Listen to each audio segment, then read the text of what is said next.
doing. But beyond that, the ICE platform and the links to it will be published before the end of this week on all my social media platforms.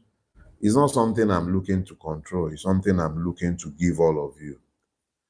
In the first place, all our politics, this gentleman has been something of a very interesting species, maybe in our APC, but I don't know. Even if my enemy brings a good idea, I'm happy to embrace the good idea. So if na USA project, we thank God. But as far as I'm concerned, dear Nigerians, own your thing, own your country. Nobody is coming to save us. We are the ones who would have to save ourselves. And believe it or not, it is entirely up to us. Anybody coming in to help us is coming in to profit. And if they're profiting off our back.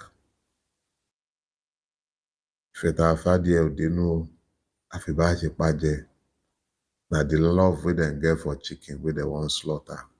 Now the West get for us. It is up to us to love ourselves if we are going to save ourselves. I've had my say this morning, ourselves. And believe it or not, published before the end of this week on all my social media platforms. It's not something I'm looking to control. It's something I'm looking to give all of you. Peter is still doing his work. Support what he's doing. But beyond that, the ICE platform and the links to it will be published before the end of this week on all my social media platforms. It's not something I'm looking to control. It's something I'm looking to give all of you. In the first place, all our politics, this gentleman has been something of a very interesting species, maybe in our APC, but I don't know. Even if my enemy brings a good idea, I'm happy to embrace the good idea. So if na USA project, we thank God. But as far as I'm concerned, dear Nigerians, own your thing, own your country. Nobody is coming to save us. We are the ones who would have to save ourselves. And believe it or not, it is entirely up to us. Anybody coming in to help us is coming in to profit. And if they're profiting off our back.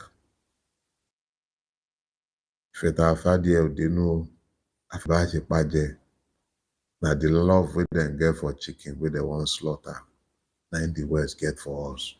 It is up to us to love ourselves if we are going to save ourselves. I've had my say this morning. I look forward to seeing you again next week. In the first place,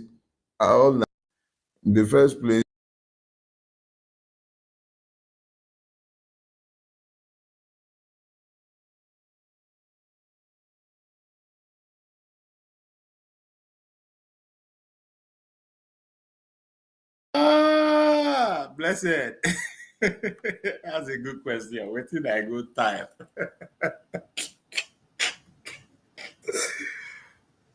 Oh boy. Praise the Lord. Listen, praise the Lord. That's a good question. Waiting I go tap. Waiting I go tap, Seth. Oh, now when he was talking about ice nah. What is it for again? Oh, independent electoral college, something like that. Yeah. No. Wait.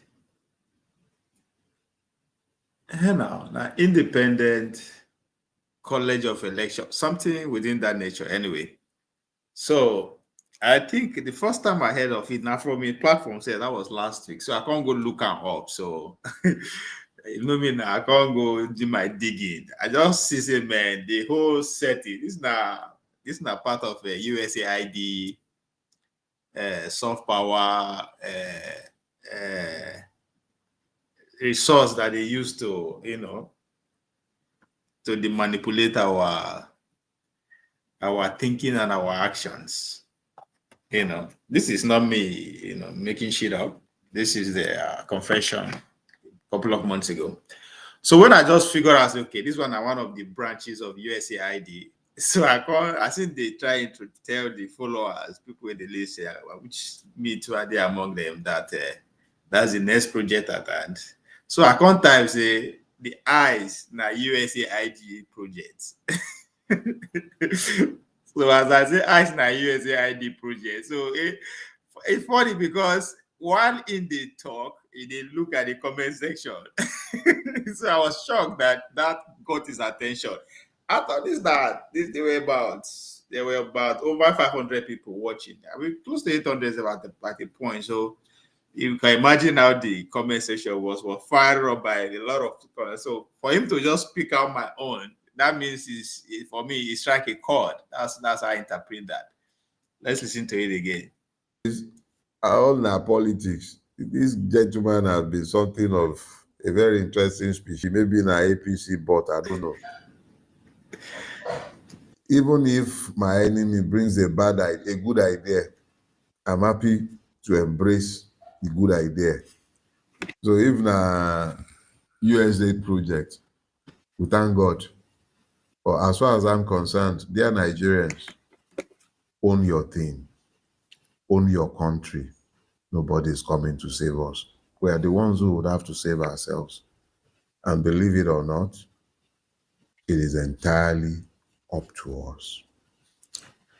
Anybody coming in to help us is coming in to profit. And if they're profiting off our back.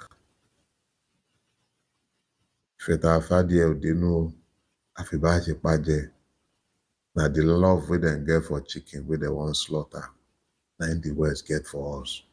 It is up to us to love ourselves if we are going to save ourselves.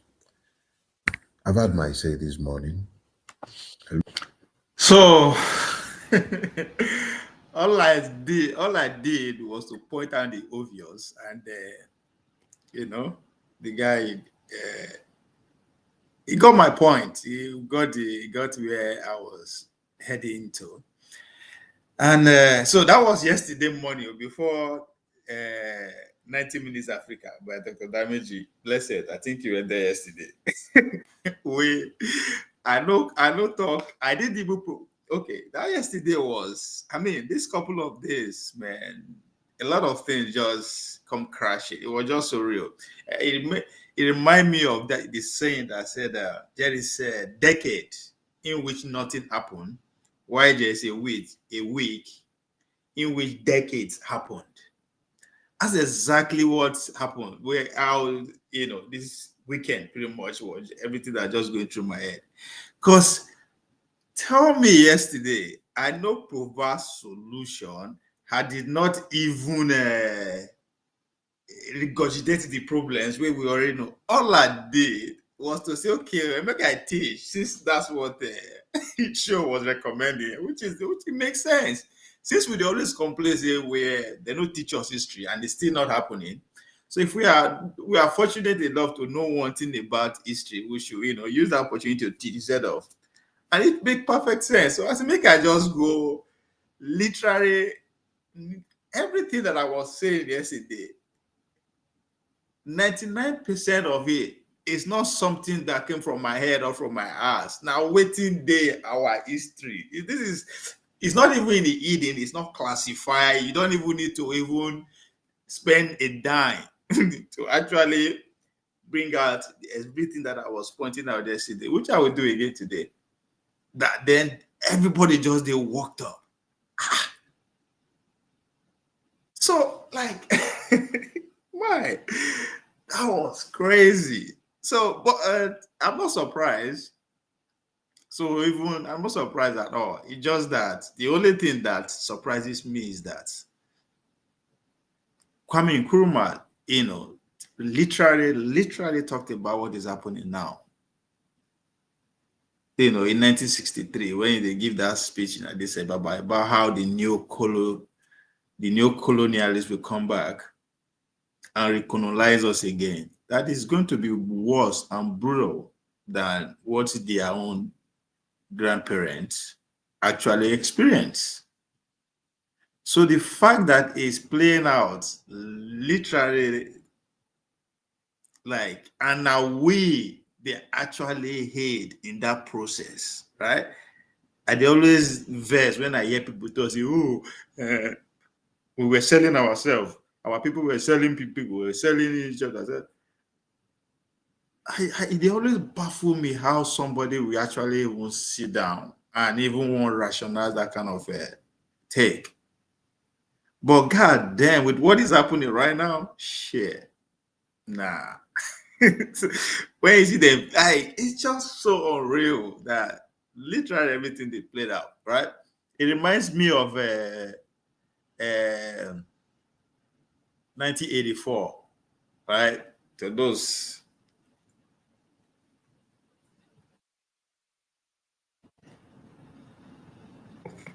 it reminds me of 1984 by George Orwell. That book was published 1949, if I'm not mistaken. Yes, even though the name of 1984. It exactly within that the dystopia world that that novel actually painted. It's exactly what is happening. That literally after 19 after the Second World War, and that book was given to us. I think it's one of the most important political novel this 20th century, 1984. Just go read that. It's just like our own things fall apart.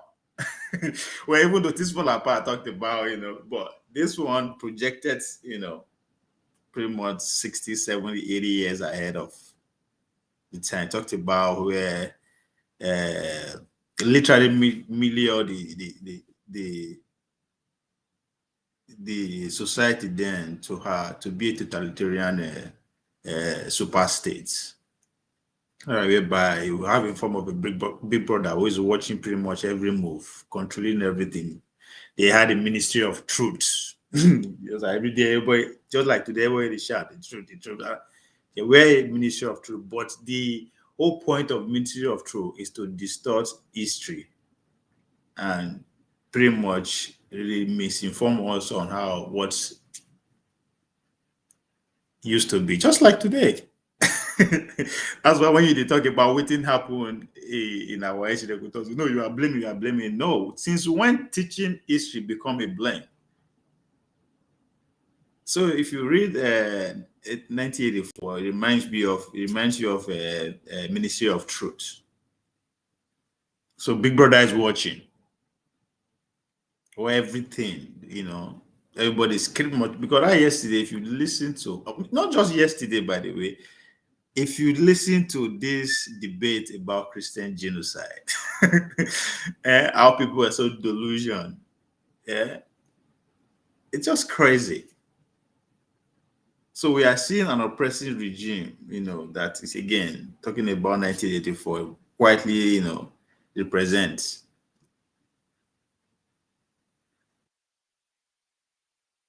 It just it's something it's something that yeah, I don't know. Maybe it will take us time for actually to realize what we are doing to ourselves. Take us time. Take us time. So that's why I no go surprise if Peter Obi campaign 2027 will not take the turn of democracy. Democracy died. Democracy is died. We need to bring democracy back. If you ask them who kill him, that becomes a problem. So we are seeing that playing out again, just with the way 1984 they talk out. So where the party maintain absolute power through fear, propaganda, and the elimination of the dissent voice. Because today, people wey dey teach history now, na them be dissent voice, na them be enemy of the state. Okay, that's exactly what they feel like. Even it just plays out the same thing with where how Dele Farotimite see the obvious thing that I pointed out, right? So he called me a APC bot. They go say I did on the APC payroll. Monday, Paolo, they pay me. He totally ignore the obvious that was put before them. They attack personalities. So people who teach, who just make reference to where we used to be or how we got here, are now enemy of the state. Because the truth is that if you don't know where they come from, you exactly don't know where you are going. And that's our problem. We don't know who we are. It's not by coincidence that we don't know if I was engineered. That's why when Kata wants to talk about the misinformation, miseducation of the Negro, we were deliberately put in this condition. We were miseducated for a reason. The foundation of the miseducation is for us not to even know who we are. No teach us who we were, how stupid or foolish or intelligent the people that came before us were. We deserve to know. If you know, then you understand either if we are on the right track or not. That's what the state understand. Human beings are storytellers. That's why Mike Twain said, the older I get, the smarter my father becomes, because you begin to realize the stories your parents told you, the good, the bad, and the ugly, how they function you. There's wisdom beyond everything, even though we disagree with them at that time. But as you begin to get older, you begin to appreciate the reality of the world. Then you begin to say, oh shit, they were right. This is why they did what they did. So that's what the state is trying to deprive us from. Because if you understand yesterday, you will exactly understand what is going on. The genocide that is going on in Nigeria, nobody today is start more than 20 years ago. When they kidnapped 250 girls, the loudest voice then was where? From the White House, Michelle Obama and her husband. Today, they came to us to confess that they were actually behind the logistics of those people. Now, then they finance them. But guess what? This was just 6 months ago, they make that revolution, not be 60 years ago. Nah, we don't forget that one. Why do they have to change the winning strategy when it's working like a charm all the time? So the loudest voice, the loudest microphone now of Christian genocide is still coming from the same source, the same place, the same pattern, the same people. But still, we they argue. It's just so unreal. 10 years from now, they will tell you, say, yes, now them behind the Christian genocide. But we will turn it against ourselves.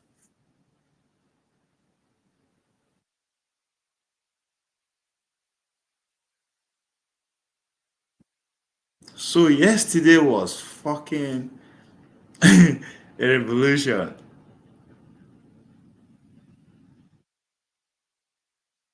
I hate that statement, what people sold themselves. We are not ready for the change. For me, Dr. Damidi's show is for me to be entertained by the idiocracy of baby boomers and Gen X. You're right. Idiocracy. You're right. It's just so fun. But you know go just restrict hands to that show because it mirrors every show and platform that you have today that focus on talking about Nigeria. I mean,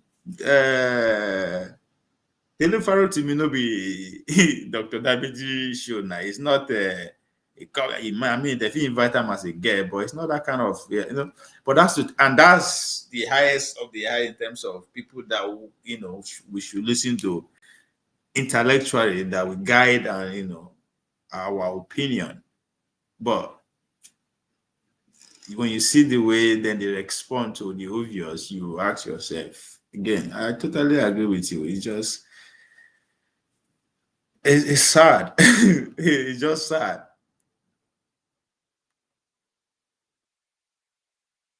All this is true. You see, border to the art of surveillance, right? The same 1984. What they talk about, right? Big Brother is watching you. Privacy is extinct. Even thoughts are policed. That's why they guide you. Once you are saying things that beyond their comprehension, they never hear before. They go say, "Oh, no, you are a conspiracy theorist. Oh, that's propaganda." All this, they even they don't even know, say now what they are doing is trying to police somebody's opinions and thoughts. They don't know.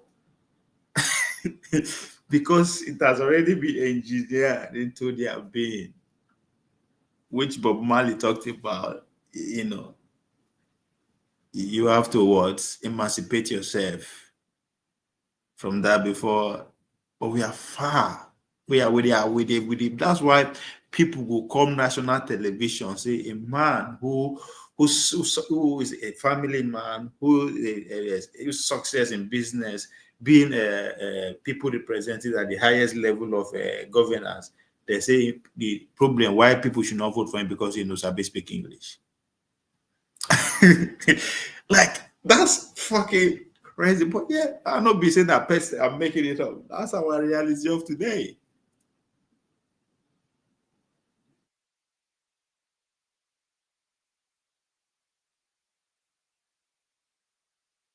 So they try to control the truth, they try to control reality. They want to control. So the easiest to do one is to control your history and language. That is the easiest way to control your thoughts. Who control the past, control the future. This one, all this, no one no be saying I am being philosophical or not. No, these are normal things that we grow up. Our family they tell us every day with different ways or action with the display. Anybody that controls your past, control you the future. It's as simple as that. It doesn't matter. It doesn't require rocket science to know that that's how life works.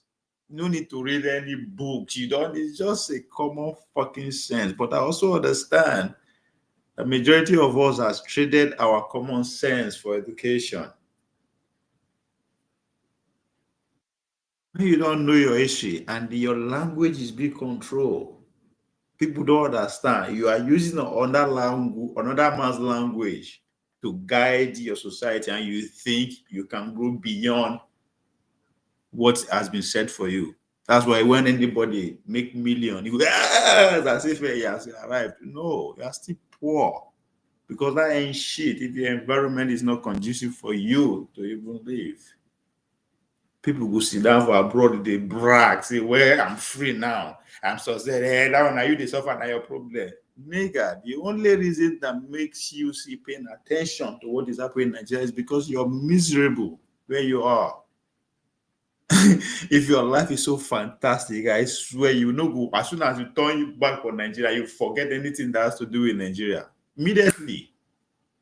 But it is because it doesn't matter how successful materially you think you are in that your Obodo Yibo, you are still miserable. That's why. So that's why they will come online. Once you don't trade your line of thought, nah, you are under a pay agent, you are APC bot, you are a word that everybody should have his own opinion how we see it so that we can actually make the world more desirable to live. But they want everybody to the reason as one, and they still could not see the danger of that. Don't listen to daily. No, it's good to listen. Listen to everybody. It doesn't mean you will take everything that is saying. Because if you don't actually listen to people that even you see them as out of the way, you will not actually understand. You will not have the full grips of the society we live in, actually, how things is actually going on, right? So it's very important you listen to people that you do you don't seem to agree with. I used to be a student. Let me put it that way before you jump partisan politics, right? Then I read "Do Not Die in Their War," when the constitution he proposed, because a lot of people didn't know say he proposed how a constitution should be run. It pretty much mirror it to that of what is obtainable in South Africa now, their own constitution. So I was like, okay, this is pretty much something, new. I think that's the easiest way to do away with the old is to build another alternative, right? So I like that approach. But as soon as it take to politics, which I commend that, I try to recommend that too. But he took to partisan politics in a way that was just too obvious. So at that point, he just divided his audience into two because it's very hard for me to listen to him without seeing the bias and his interest. A human being, everybody's allowed to have interest. Then you also understand, yeah, na generational thing, na class thing. So he has come to that stage in life whereby I think that his voice not just matter, not just that deserve to be heard, it can actually do something. And another way for you to make that happen, you have to be politically active. There's no two way about it. So in the another generation them being now who believe that it is their time, they are supposed, if everything they go well, now then suppose the power now. Right? Now then suppose the power. But there are still two men ahead of them who see they follow them, they drag. So you see that frustration. It's the same thing you will see with Showore, the Maisa issue. Well, those are generation, them Prince Adewale. These are generation that believe that naturally, in the natural sense of things, now then suppose the power now. Economically, politically, and what have you. But it's as if they are still far. They are like 20 years behind, like a generation, if not two, behind. Because them, which is the whole point of today's conversation. I'll still get into that, but I just want to touch on our side. Where would they behave the way we are? That has been predicted by so many people. Before I go into that class in there, why people like Dendele and the rest of them are taking and are now being vocals and taking the kind of position they are taking. It's also out of frustration. That was funny yesterday when Odi told Masca he is in the US and Masca is in Nigeria. That was the height of for me. I mean, that was so fucking. So that's why I say it is not your fault that you are enslaved. It's not your fault. But it is your goddamn fault if you don't know that you are a slave, because there's no way you can get out of it. That's exactly what played out yesterday. What he tells, yes, he's more comfortable with the way because they're in the America, Masca in Nigeria. How do you beat that? We are all political animals. I totally agree, but how active are you? So how active are you now? It's just like when people tell me, "Sir, you did run." I feel run too. Yes, everybody can run, even my grandma. But how fast can you run, right? So if you decide not to be active, then you are a dormant political animal. So those who put their foot forward will always make the change happen. That's why Monday Upaholo is the governor of Edo State today. Anyway, so you see how then the language control is also part where 1984 was telling us how what is playing out today. There's the speech on you speak, they reduce your vocabulary to limit. That's the point. Who say me they know they use the word killing, they use the word pie? I really want to know where that is coming from. Because the fact that people wey go school, primary, secondary school, who know the act of research, how do you tell? Because the future generation, their research will not go there as way with the type. So all they would need to do is just to talk to a device, right? Imagine in not even 20 years from now, make I know 2 days again, 20 years from now, because people are predicting 5 years from now. 5 years from now, this phone will they use, or this phone will be obsolete, is of no use again. Something different is coming. So let me just say 20 years from now, kids that will be doing research on the killings in Benue, for instance, if you talk to your device, hey, maybe whatever call your whatever device you are going to call it, let's say maybe they use AI now, make AI say, give me the total numbers of people that were killed in Benue on November 2nd, 2025. Where do you think AI is going to go to? AI will scan through everything that we are talking about. How many times people use the word kill will also be factored into that AI result. So if they say 60 people were killed, if we say 60 people were pie or 10 people were pie instead of kill, what do you think is going to come out? AI not go see. AI is not going to factor pie, because up to now, whoever bring that word to say maybe they use pie instead of killing is now us. They do ourselves. Like they are using us to rewrite our own history against ourselves. Just as they always engineer us to vote against our interests. How we should eat, how we should talk, how we should drive, where we should walk, which school we should go, how we should speak.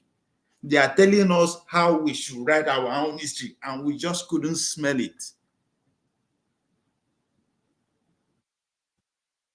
I just don't understand. What America, if you say okay on a Nigerian slang, what in America they use?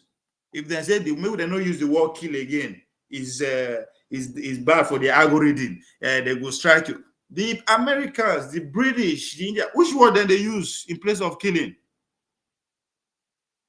If they kill 5 people for Chicago, you go to say you say the media house in America will tell say, oh, 5 people were by on that thing again, on our life.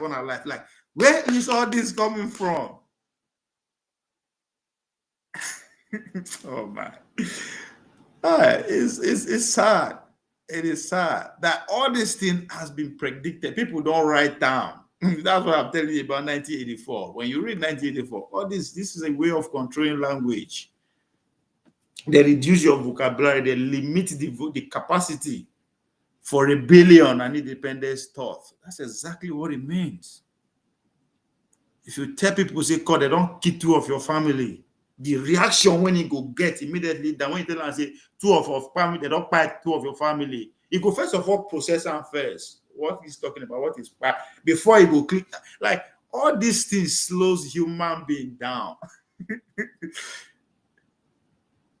If the argument Socrates was actually making against writing, if you go back way during their time, there were the conversation. People who were against writing things down because they say it limits the ability for people to be able to memorize things. Well, so we don't, all these things don't play out before. So when people they warn us, it's just fucking crazy that is happening in my own lifetime. And people they wonder why we no go fit plan successful protests. Because there's so much, they don't control our behavior, our way with the thing, how we should be accessing, processing things. That as with the plan, we they give everything away, then they inform the other, like everything. We don't know now what they do. And any protest that is successful in Nigeria, go now corporate media, NGOs, foreign bodies, now then make them happen. Because everybody is tied unknowingly, and that's why when people this we they are abroad, they would brag. That's why I asked KJ yesterday. If they call you, if they make it obvious to you and you see that it will take you coming down to your village and take the position of a councillorship so that it will be betterment of everybody in your village. Will you do it? He said no. You see how? But will they accuse other people who are in front line of war on how to react, on how to dodge bullets?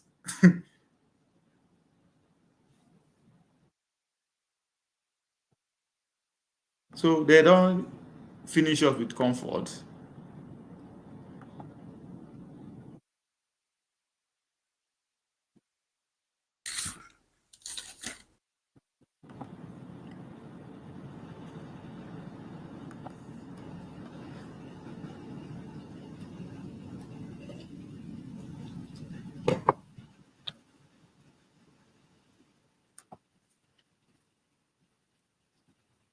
Loss of individuality, right? Love, art, and personal relationship are suppressed in favor of loyalty to the state.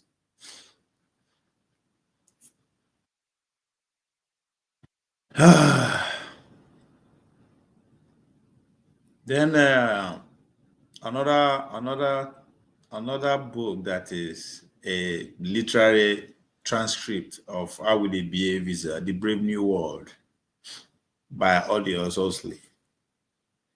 That one was published in 1932. So that one focused more on how we will be controlled, and that control will be sustained by just mere pleasure, conditioning, engineering contentment.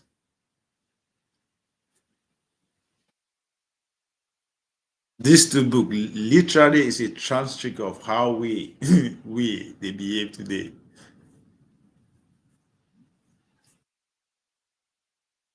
That people will be so happy. Happiness will become like a drugs with no side effects. That's why when you tell people where they in diaspora, can they leave their so-called luxury to come and actually make sure the change that they are screaming for happen? There's no for where when they live 24-hour light, even though they work like slave. I use the word like slave because the way we did work today, slave of those days better pass us because we they pay back to the oga. Those ones they know they pay, that they get free food, that they get free house. Now I'm not glorifying, I'm just using us to quantify us today who it is in our comfort with the live. That's why somebody go tell us the idea America, so are you better pass you than Nigeria? Like it's just that's just the happiness that comes like a drugs without no side effect. But the side effect is the bigger society. The Brave New World by Adolphus, they classify it as summer. It's happiness drug with no side effects.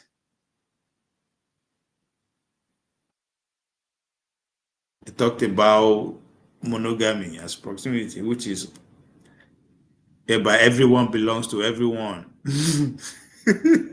That sounds good though. You know, that's how it used to be. I don't know where is they are better of those days, you know.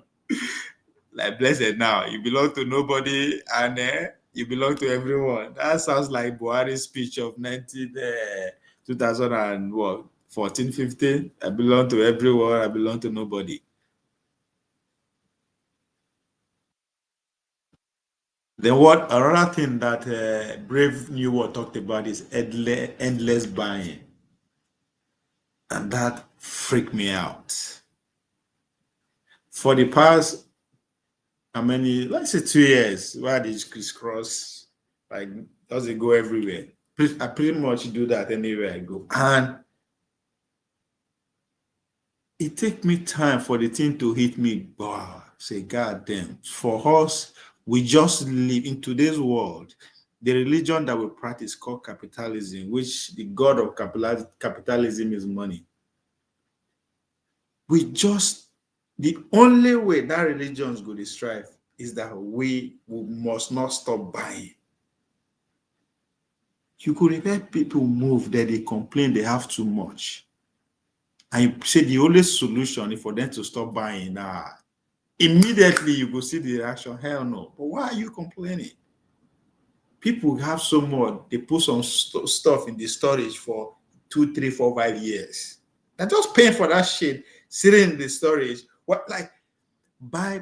So, and this no, it has nothing to do with rich or poor, educated or uneducated, civilized, like, no, black, no. It's just the nature of today human. Go to school, get a job, start buying. Go learn work, start buying.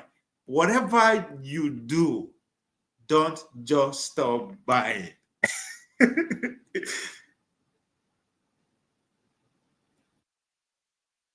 That's another point that Osley pointed out in that Brave New World. You're talking about loss of individuality, that people will be mass produced and brainwashed via hypnopedia, sleeping teaching. That's what we do. Everybody just the information they come to us like you don't even have to be in India. You go get within the come, but you don't know how authentic. We are as of today now. We're an AI video, AI. Nah, as soon as it makes sense to you, that's why I see people just argue blindly. They will come national platform, international platform. They tell you, no, only Nigerians will complain about foreigners. Other countries know they do. How ignorant can you be? When what do you think immigration is all about? Whether they pursue you come out, are they not be the citizens they complain about other foreign nationalities be that? And they deport everybody else back and forth to every country. What is that about? That is America. That is at the height of whatever you can think of. Civilization, prosperity, you just name it. They top everything.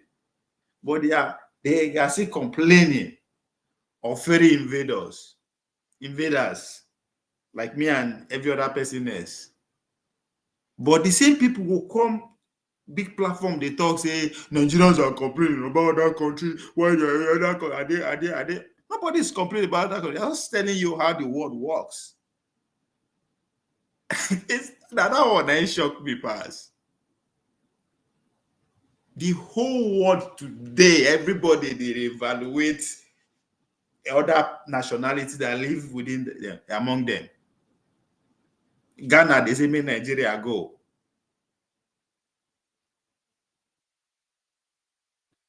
Is there a different way to complain about other nationality as your part of your problem or not? People treat their common sense for education. Say with Nigerians, we are too complaining that other people are responsible for our problem. Motherfucker, where you dey now, they say maybe you come out because you are taking their job. Is that not complaining?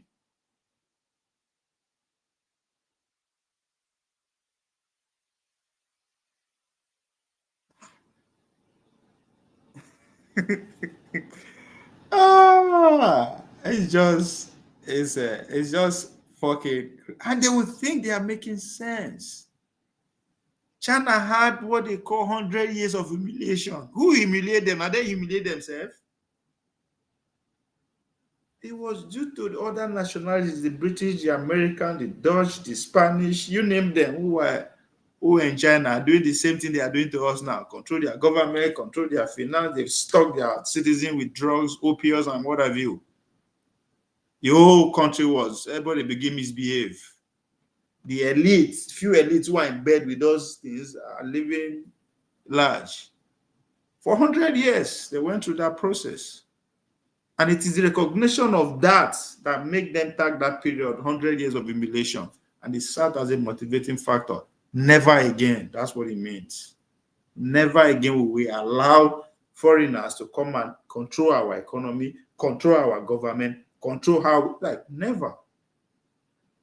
That's why it doesn't matter. I don't care how your technology good reach. You don't understand how the Chinese government system work. That is because they were able to filter out all the compromised people.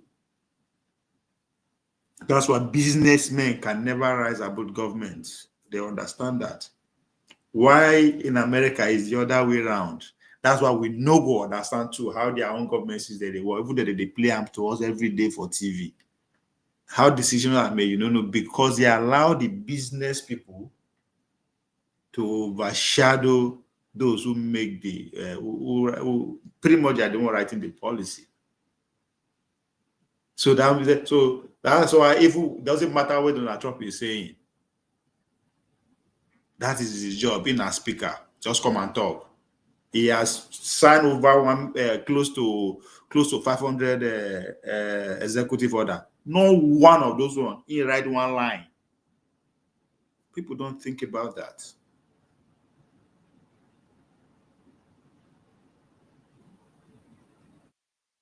If you like, listen to everything we politicians they talk for America at your own risk. They don't have a clue, especially when it comes to foreign policy. Those policies were drafted before they were even born, most of them.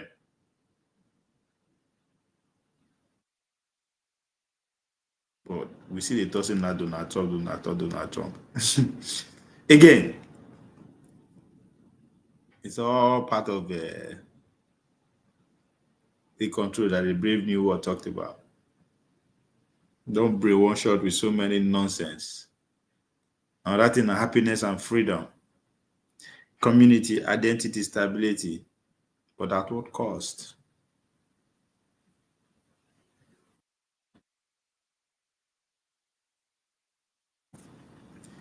When USA the Donald Trump administration come out and said no more USA ID, they are going to suspend it, they are going to kill it, or they move it to State Department of War. Everybody celebrate that time. Dr. Lameji said, like, what the fuck is wrong with you people? A program that was so successful for 60 years, so successful, you think they will just kill her like that? Who does that? Nobody do that. Well, maybe in Nigeria we feed one because the way we happy. I said no. The question you should be asking, what is coming next? Now, waiting I tell this our author that wrote Fatherless People. When Dr. Dameji bring her come, he was happy that no more USA ID. I said no. The question should be what is coming next. Now everybody get phone, get everything. AI is coming. That's more dangerous. So the AI that the Chinese are fighting too, because when I mean fighting, they are giving the Americans run for their money. It is so that they cannot be used against them, because it's the greatest weapon that we have today. Is information. Who controls the information? Who have more data pass around the world? So these are the only two countries that are free from the weaponization of that against them and their people. If anything like that is going to happen, I then go use them against themselves, not an outsider. Every other country has lost out. Why few other countries who have the infrastructure, who have the money to put some kind of measure in place to say, come, before you bring this thing to my place, yes, I know we need them. But this has to put in place. Listen to the Silicon guys, how they complain about how Europe, they pretty much want to strive them out of how to run things. But what will they do? Well, they sneak in the hotel for Paris in order to have a meeting with Google executive. Now, in they hide hotel, go see, because when the summit of the AI and everything was going on in Paris, nobody they invite them. So they are going to use it to control us. That's why only tweets. And Donald Trump tweets, the whole 220 million people rose. They give ba ba ba ba bo bi ba ba ba. technological control. They will genetic engineer. It's like a genetical engineering drugs. Media will eliminate every stuffing and meaning. That's why if you even go the arise, now the same thing way talking about blessed, you say now our Dr. Dameji, our show, it reflect if you go arise, now the same thing way with the talk, not being there they talk. I be now the same you go China, it's pretty much the same thing. It just come from a different technology, different reach, but we were saying the same shit. But that one say now they influence the online. Which is fucking crazy. You live in a Western world. If there's anything that you can take from Western world that information abounds, you have too much time to filter through. But instead, you are relying on people will be say you know how me say they are systematically deny some kind of information or delay some information before you get there. But you are relying on them to react to anything that comes for you. Isn't that crazy? Some day ago, I was asking a friend what is peace in his modern world and how do you find peace in the midst of chaos, and no one should tell me anything about Christian peace because that is a illusion. The Christian don't get peace now, they collect.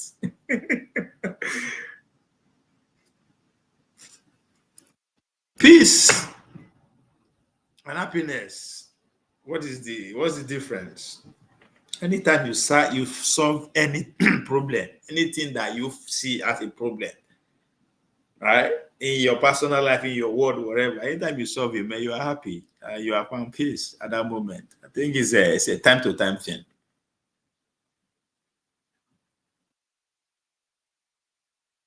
In a short explanation with that.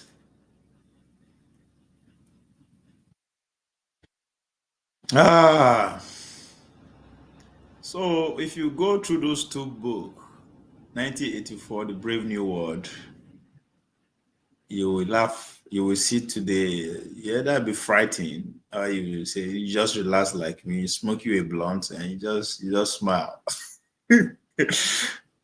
Manufacturing Concepts is another book by Professor Noam Chomsky and Hanan, Edward X Hanan, that dissects how this media propaganda machine they run. Even though it's a propaganda model to literally mirror what is happening in America, which is Nigeria and mini America when it comes to all these things. So the book was literally centered around how corporate media in free society, like that of US, because I'm in Nigeria a free society too now. I've been Nigeria a free society. How systematically they shape public opinion to serve the elite interests, which is where we will enter next. Because the media now them get down. The guests on Dr. Damage yesterday were talking about who's Okali get punched, Bola Tinubu get these days, so on and on and on and on. And you think those people will criticize their owner? The owners invest for that line of business, not necessarily to make money, but to shape and control their opinion, especially towards them and their image. So the media, literally, mass media, literally serve the elite because that's why they invested in it. They are far from being neutral, and they are just a watchdog. They are author. So the people like Nomchons to break it down. Media act as a propaganda machine for the power structure.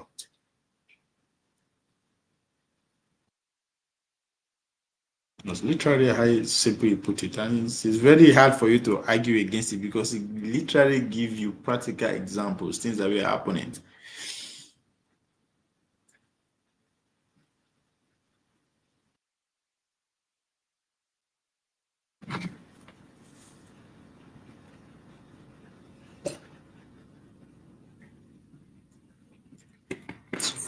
So the book isn't a narrative, but a systematic take that it's open with the propaganda model, a framework explaining media bias through 5 filters.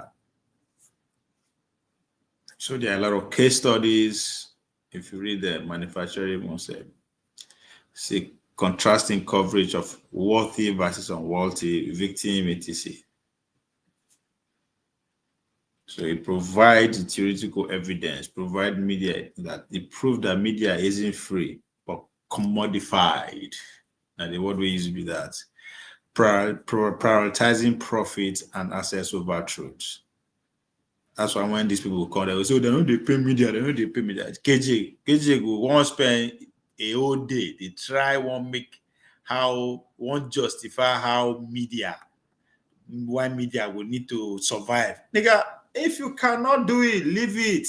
You are not being in media. Thank God of today's technology. Media no be special skill you need to get.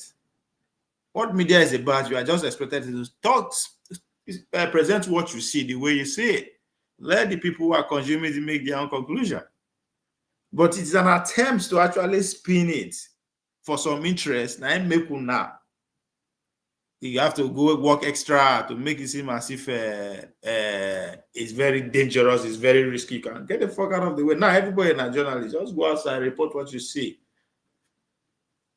Who journalists are there? We need to survive. Get off the way to appear for Arise News. 10, 15 minutes, now $20 million, 20 million naira. Anybody where they hear this thing should go and verify. To be on Arise News, it costs that much. For 15 minutes, you pay up to 20 million bucks.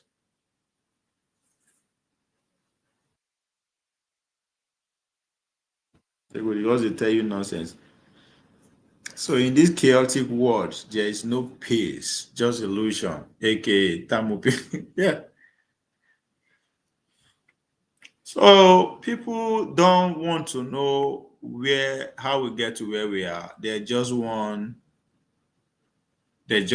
begin provide solution to what is there. How can you fucking provide solution to what you ain't understand?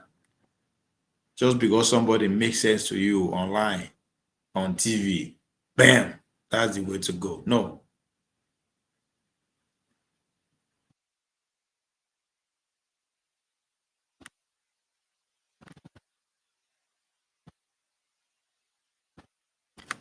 So let's go back to how our institution today. I will talk about the institution, how our leaders they behave the way they behave, why the country is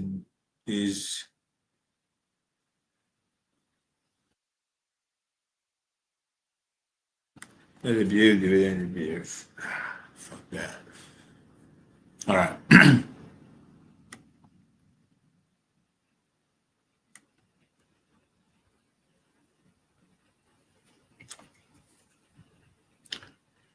So just what I was trying to do on that yesterday, where everybody they verse. Wow.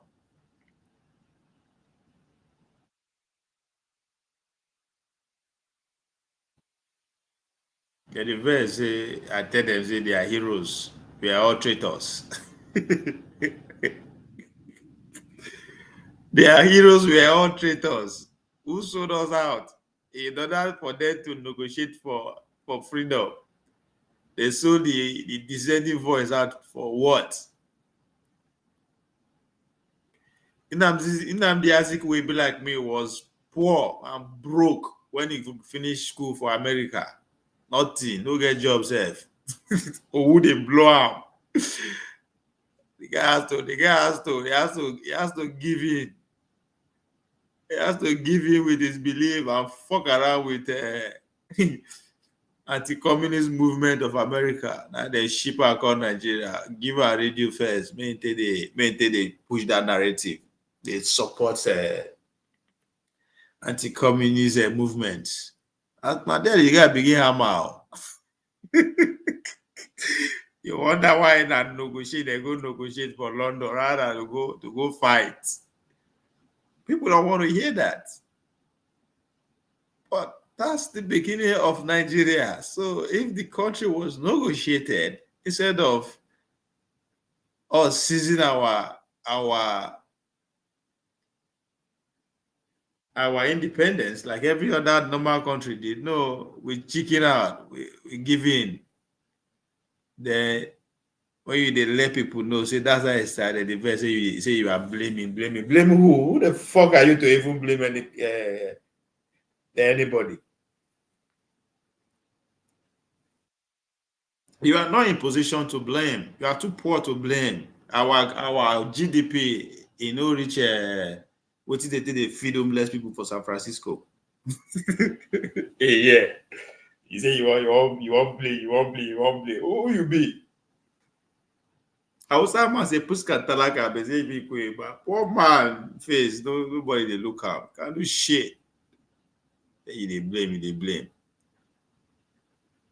Fucking crazy.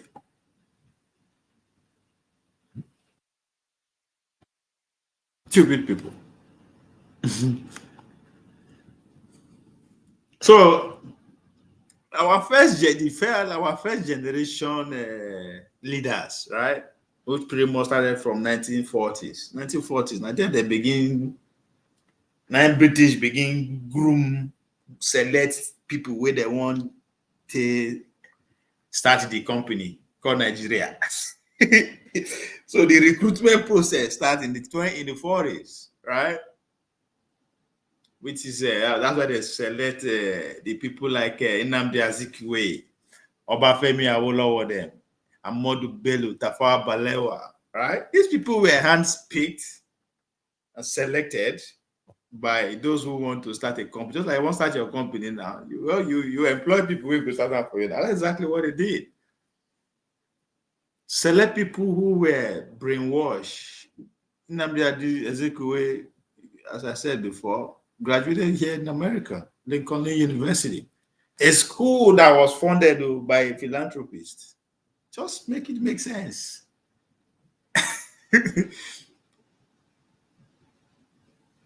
When the guy who they blow, I got a bit of, no get bar.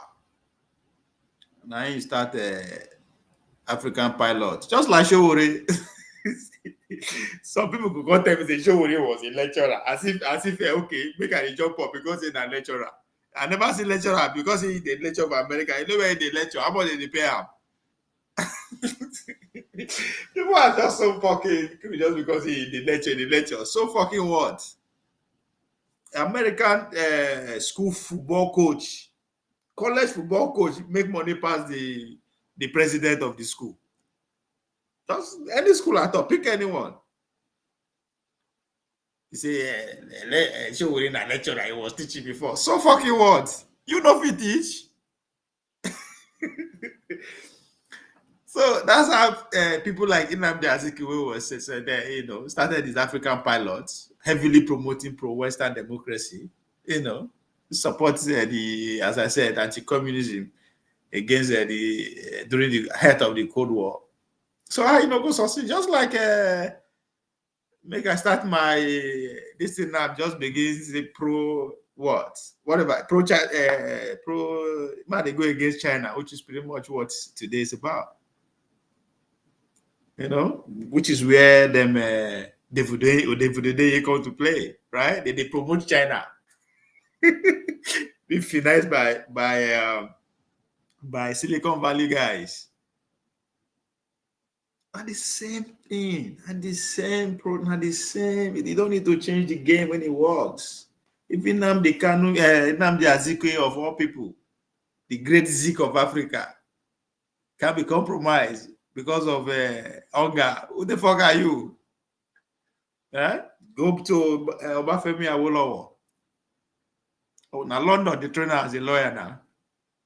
Now no be Ekpoma ain't go now. No be the great Ekpoma, law school ain't go. No, he was trained in London into the make and start political party. You still say show now. I like show. You know the show is like a political party. Action Africa Action Congress or whatever the fuck that name of the party is.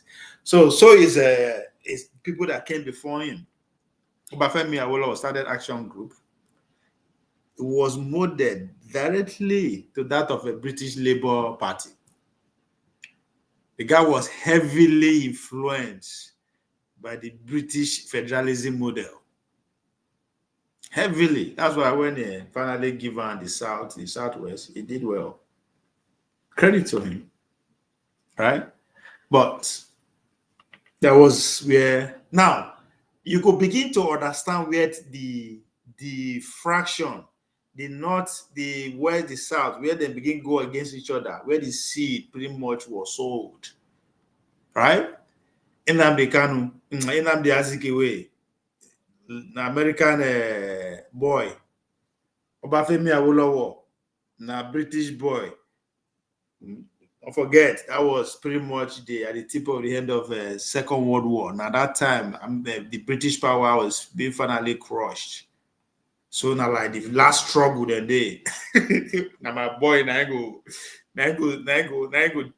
super, now go manage this company. It was no, now my boy, that was a tussle between this because they were boys. They were in their late 20s, early 30s, maybe, yeah.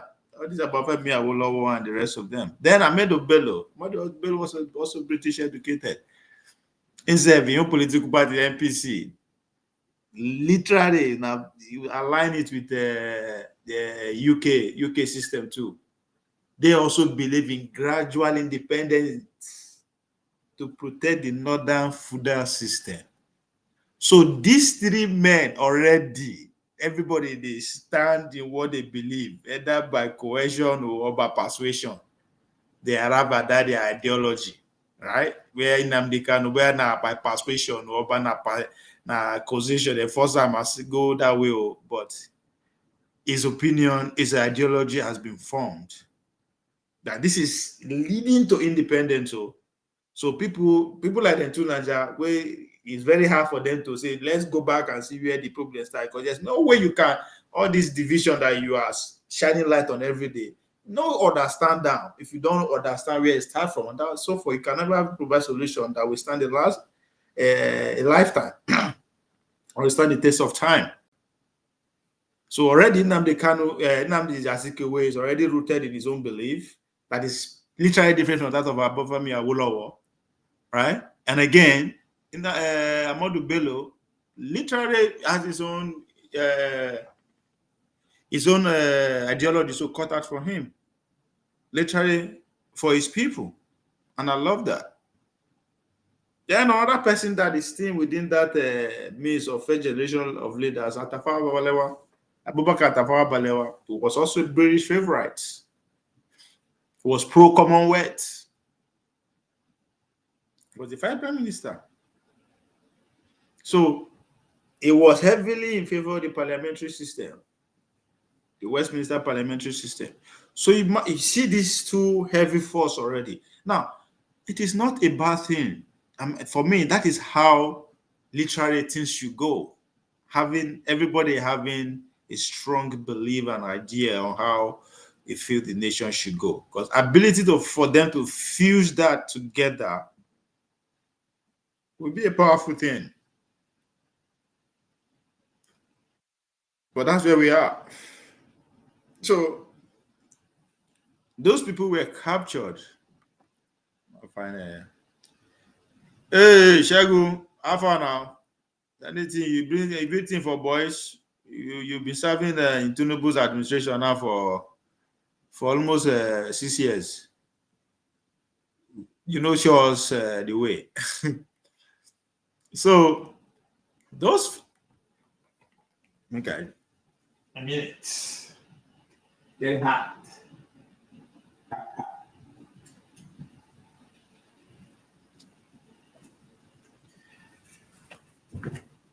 So those people were captured.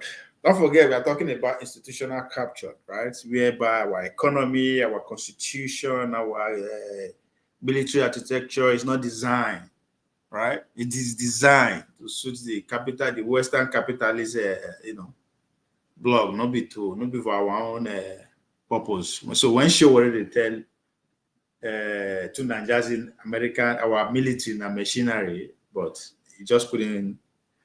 He could not, rally his head around that conclusion. So they capture our our first generation of leaders with the colonial education, which Bob Marley said, we only know what they teach us.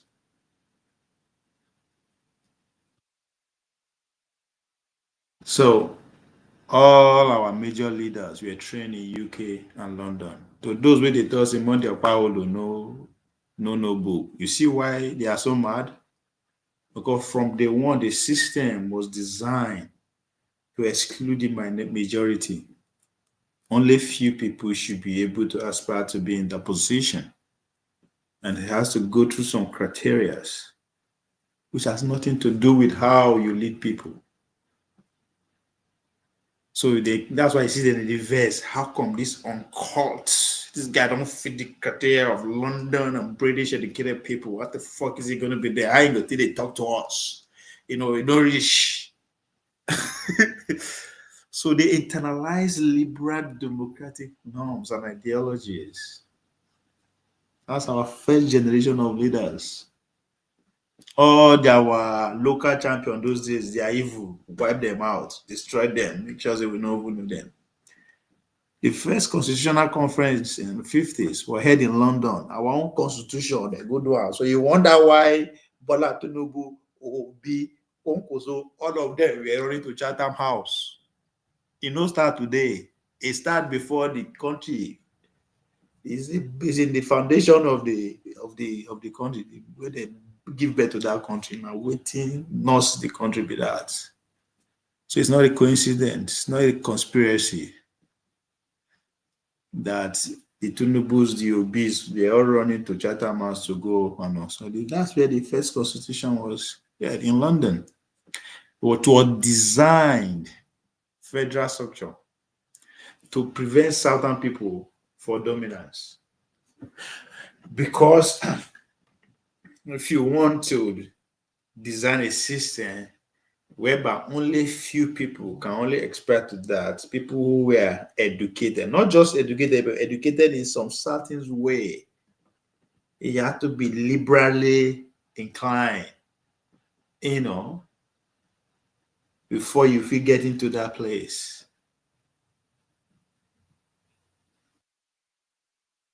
And that time, that means that structure favor heavily the southern people, because the southern Nigeria come in contact with the Oyibo people first, so they were educated in a way. That's why you go see a person from South, I'm more educated than Anaboki. Hey, I'm more educated. You are not more educated than Anaboki. You just sabi Oyibo way.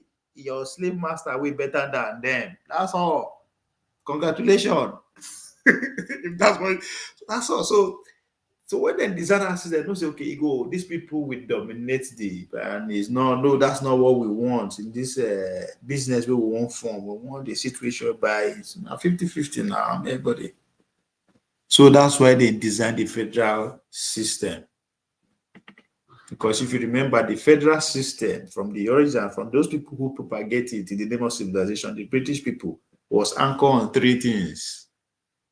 The royal institution was part leg that controls power, the state, and the church. These are the three pillars that control the democracy that civilize us, that the British people. So the royalty, you understand, the royalty, the church, and the state.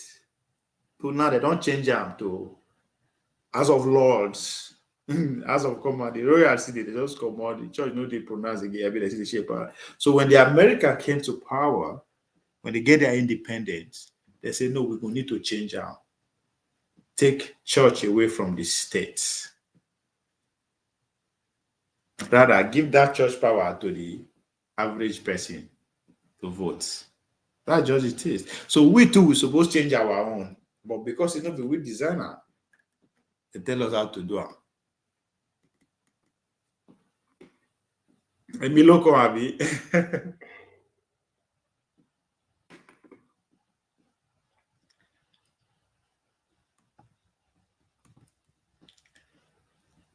So our earlier leaders, generation of leaders, were colonially educated, constitutionally, then designer for them. Economic dependency, that's another way that they capture our people and the institution that's supposed to be represented.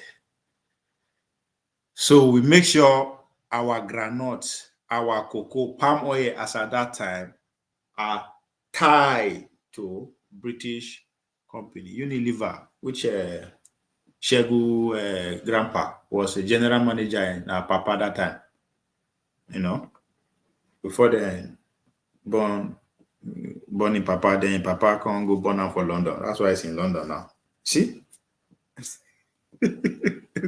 So today now, what be our granite, what be our palm oil is crude oil. Our crude oil is tied to where? Chevron and Texaco and Total. Again, to American company. So the number one thing that is giving us bragging right, oh yeah, we don't even know how they run things. It's the same thing that happened with our first generation of leaders that is happening now. And what they try point out yesterday on Dr. Dameji board, because there are people who they don't condition their brain to see that even when you just don't be saying you are telling them what to do. You are not saying this is social, go and do it. This is the problem. No. We are saying this is how we get here. You see they complain, you see they blame it. Motherfucker. Is you dumb? Is you dumb? As we say in the hood. So the co-alignment. See, everything they found out that everything don't happen before. What is happening now? There is a co-war going on. But I say it's a kinetic war. You don't pass co-war. Now bullet you they run very soon, or you don't they run already. So alignments matter. So during the Cold Wars of the 60s, our first generation of leaders, what choice do they have? Nnamdi Azikiwe praise America to high heaven, so he already aligned to that they could support and die. All the youth, so they all form allegiance already. Exactly. So today, where are we? Is Bola Tinubu aligned with the American-led West or not Brexit? We will find out tomorrow. Shagun, what are you guys up to? What is my word, my word. This is exactly what happens just a few years ago, few years ago. So are we going to align with American-led West on a Chinese-led Brexit? We'll find out tomorrow. Oh, God, wow. So our independence was negotiated. There's implication to that. America ain't negotiating for their independence. They went to war. India didn't negotiate for their independence. Just because they don't do it again. This marriage, though, when they force us center, we don't marry again. Fuck it. They took off. So, but our own, we go back, they brainwash our leaders, they call speak grammar. Nnamdi Azikiwe will come with his suit and tie from America, begin bro grammar. They'll say, oh, that's the guy. Nnamdi Azikiwe said go come with the British power asset, with his law degree. He said go the bro grammar. Aboki self. You can use that word so that he go send the message. He can't live with how would they live now. Aboki too. Amadu Bello and his brother. Somebody was saying yesterday that when Tafawa Balewa go American Parliament made a speech that he was very proud. See? Why? So our independence was negotiated. We know Caesar. So British handed power to a pre-groomed elite. Just as they groom Obina, Bola Tinubu was groomed in Chicago.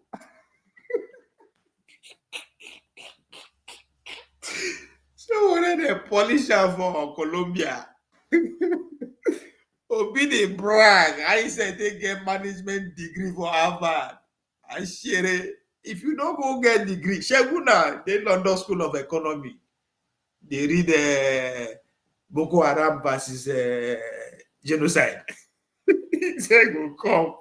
You were there in it like they read political science, medicine, for where we know they listen to you unless you want to be like Monday Paolo. Eh? Monday Paolo bring the gene, bring the glass ceiling, and everybody won't die because of that. See, the same thing. It is the same goddamn. There's no need to change them. Why what? To say that all this thing is happening today, like literally, like the same way. They don't need to change anything. And just to twist our brain small, we begin argue foolishly against what is right in our own goddamn face playing out. My. Whew. It's crazy. I just can't believe this.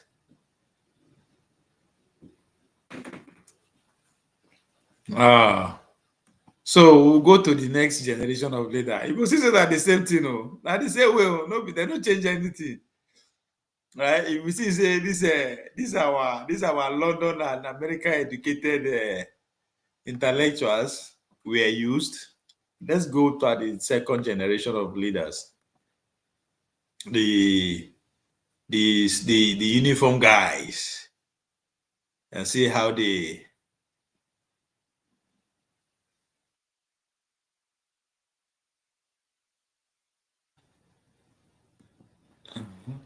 the hell did I do?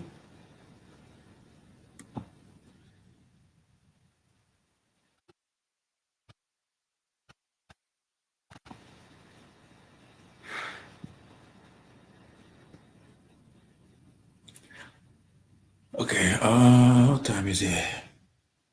9:25. Wait, I don't do 2 hours, no. No.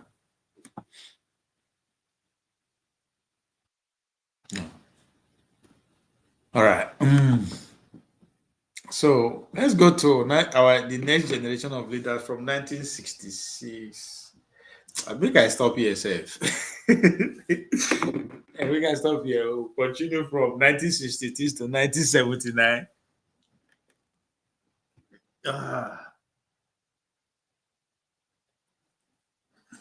Because I know, say this property, all this thing, we are still going to be like this for the next 10 years.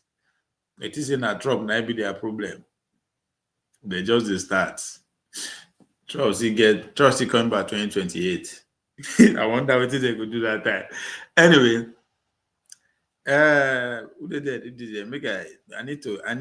I need a sign to continue to go to the second generation of leaders. I need a sign.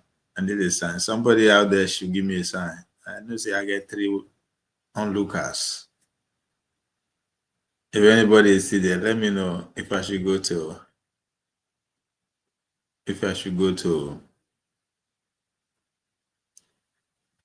the second generation leaders and how they fare.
they muted though.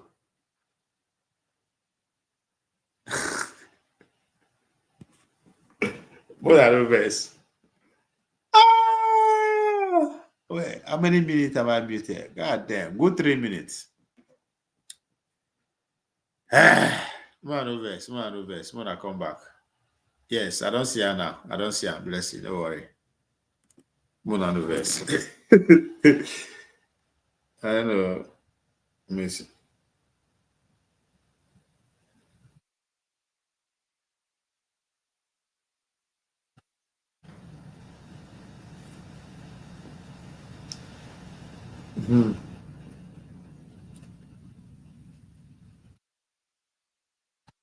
Man, reverse.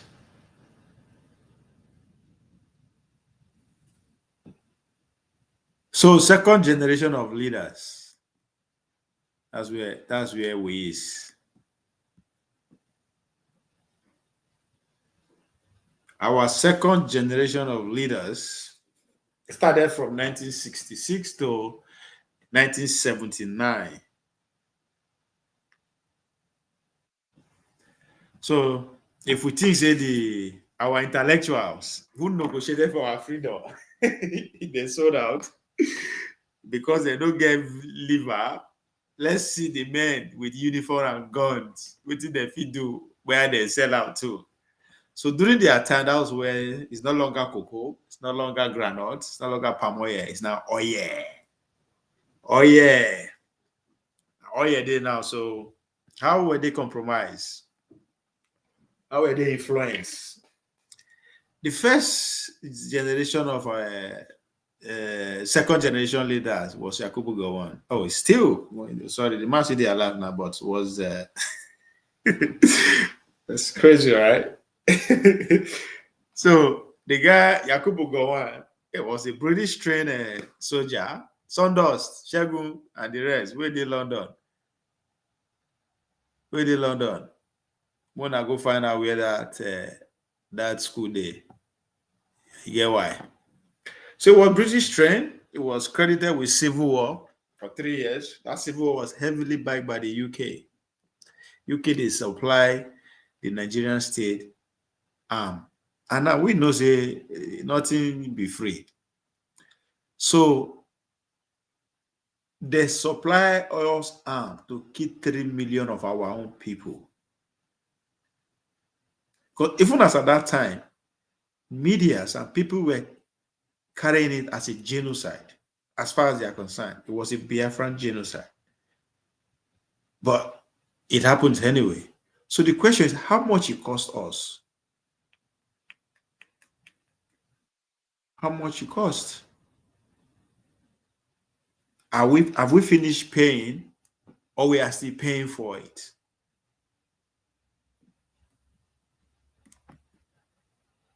Are we still paying or we are done paying for it? Because nothing be free. That's a good research to do. Anybody who wants to spend money to find out info, I think that's the place to go. That's one thing. That's one rabbit hole to dabble in. The next person was Murtala Mohammed. That's my favorite. Murtala Mohammed was my favorite. That the guy be that. That guy say, hell the fuck no.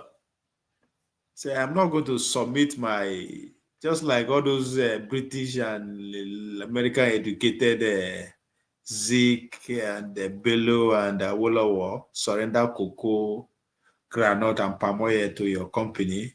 I'm not going to do that. The guy nationalized BP, the British Petroleum, the nationalizer, and say, yes, I'm going to give my resources to my people to control. That's the way to go. They take the man out 6 months later, they kill him. The man was assassinated 6 months later. Because that's the last sound like the way to go. He merely say, hey, the resources of my people should benefit my people first. Why are you guys vulturing over it before us? I'm taking it back and giving it to my people. Now they say, ha, boy, we go broke if we got it. Well, this guy is not fucking around though. He's not joking though. And they take the guy out.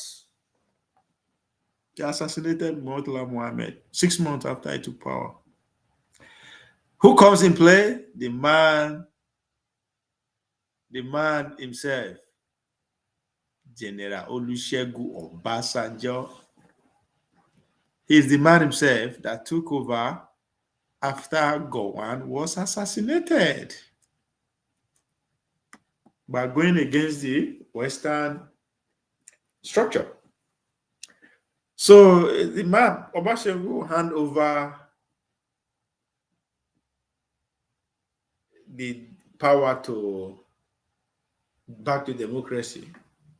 He surrendered military rule. He transitioned it under UK and US pressure to avoid what? Another Ghana. Ghana, if you remember, those who they like history, Ghana, there was a man called Jerry Rowland who just carried gun and say, you know what? Don't take all those nonsense people out. So now they fuck around with all these Igbo people where they can't thief our resources, eh? Oh, wipe them out. So Obasanjo now they tell us they come. Don't fuck around though. If you try that rubbish, we don't can help you. So, the guy hand over JJ power to another generation of leaders, right? So the mechanism in which they use to capture those second generation of leaders, the Yakubu, the Murtala, who they assassinated, the Obasanjos in the military days, they just oil. That was when oil was discovered. Yes, oil was discovered in 1956. So Shell, as British Petroleum, dominated the whole oil, Niger Delta at that time. Gowon regime was that they signed an agreement of 50-50. So there was money. Where is that money now? Money they take for war? Maybe. So you came to Nigeria despite the famine of 1968. They were still supplying arm. They're supplying jets. They're supplying bombs. Just so federal government, just the Nigerian state will win, which they did. They wiped their own citizens, 3 million out of existence. Of course, the Western power were silent. After all, Cold War was going on, so who give a fuck? So they got us by giving us loans, World Bank loans, which again was tied to their own contractors. Imagine I go collect loan from you, blessing. But now your friend, your brother, your children, now you go execute the contract where I won't use the money do. So I'm giving you back the money that's due now. That's what is happening. So Platinum will go collect billions of dollars for as loan. He will give it to the foreign contractors who are in Nigeria. So see how we are compromised. Our leaders, they catch our leaders, second generation. So they were not anti-West. Instead, they deepened in fact, they doubled down on the relationship and dependency of oil. Money they come now, so why do we need to find another alternative? So they can keep power. So they keep feeding the West what they want. That's what the West wants. If you allow them access to your resources, I don't give a fuck how you govern yourself. That's your prerogative.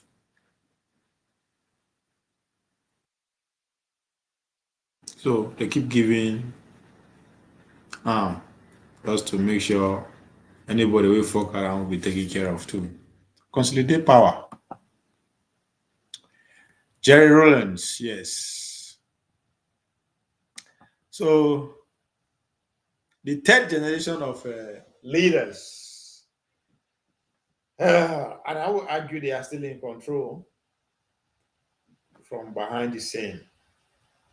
These are generations that came to power from 1979 to 1999. So after the IMF, structural adjustment program, dictatorship. These are the heights of where the where the ways that our third generation leaders fall into place. So the first one of them was Shogari, right? Remember Obasanjo came into power and transitioned from military to civilian role. So Shagari was the beneficiary from 1980. So immediately, so when you do that, they'll give you access to debt, money. Come on, collect. So they give him a lot of money. The guy collect loans. That's why the military can't invest again.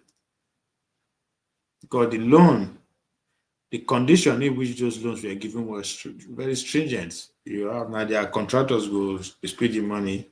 You must not invest in education. You only have to invest in giveaways. Like give it they do that. So they tell you how to spend the money, the loan you took, Just like you marry a wife, they'll tell you, say, you know how you take sleep with your wife just because they give money to marry the wife. Well, maybe they are entitled to that. Then the next person that took over from Shagari because they felt that the Shagari government was too corrupt was beautiful man, Ibrahim Babangida, still very much alive. Instantly, in order for him to stay in power, you have to do the same thing that they criticized the civilian government Shagari for. You have to accept a loan. And the structural adjustment program kicked off 1986. It was forced to devalue Naira, just like what Tinubu they do now. 600% and devalue Naira. They privatize everything. All the oil where Murtala Mohammed took from the corporation back to the people, they sent them back to them. So the guy was enjoying World Bank, IMF blueprint. Now the guy they follow. A lot of US military were training Nigerian officers. So that is if I train your military, how you will beat me? No, me go train you, how you will fight me. Then Babangida enjoyed that his own time. Coming Sonny Abacha. Sonny Abacha wanted to go the Murtala Mohammed way. Now they hammer him. They no kill him in 6 months earlier, but they sanction the guy as they want to do so. Then sanction it all. But even as all those sanctions they go on their face, Shell, Chevron, they were still operating in Niger Delta. In fact, Clinton admit that they were doing back business, back deal through back channel with Abacha. So Abacha was finally taken out of power he died after for 4 or 5 years. Then Abdul Salami Abubakar, that was came in and 1999 he transitioned military back to civilian, but this time around they go bring their friend, the guy we do it before, Obasanjo. So UK pressure Obasanjo from our military head. They selected him ahead even when they inside jail because he's safe. They made him the president. So they captured that generation of leaders, the third generation of leaders, by structural adjustment programs. They're forced to devalue their currency. They open up their market, open up the country for trade liberalization. Tinubu's in a free market. That time now, trade liberalization. Just to open your house for them to come and fuck you over. That's what it's about. Privatize everything, enrich Western banks and multinational. Because that's what it's about. I don't get money to invest and buy all these things. If Dangote won't sell in refinery now, who get money to buy them for Nigeria? I don't go see buy them. Anyway, so multinationals, they're full everywhere. Shell, they give money to Abacha there. Where the money? We see they look for the money anyway. Why at the same time they fund military operation for Ogoniland, they kill everybody.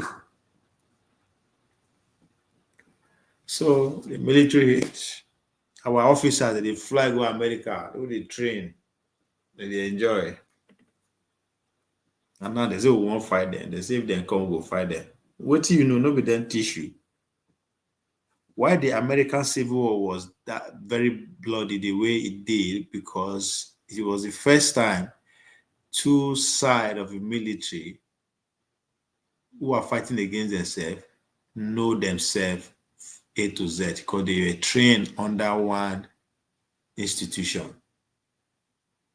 All of them are one American military school and go.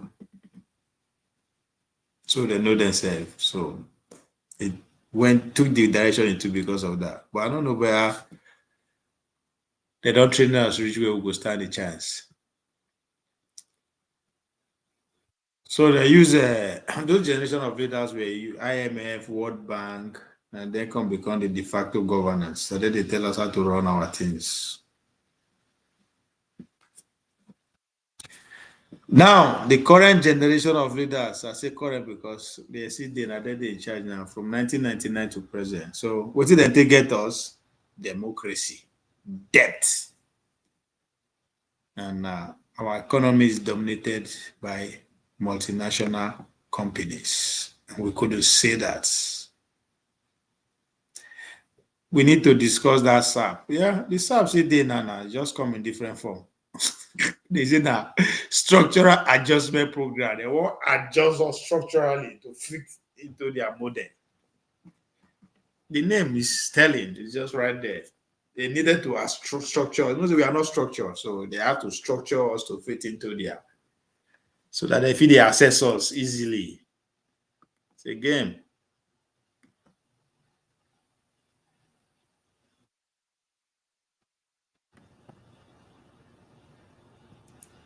So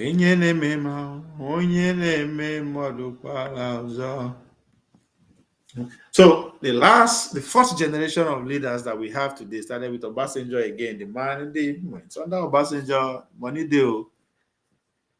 Obasanjo, they forgive him, they forgive debt. Obasanjo, na bragging right, but na legacy be that, supposedly. He was running from Paris to France, to New York, to London, to Geneva.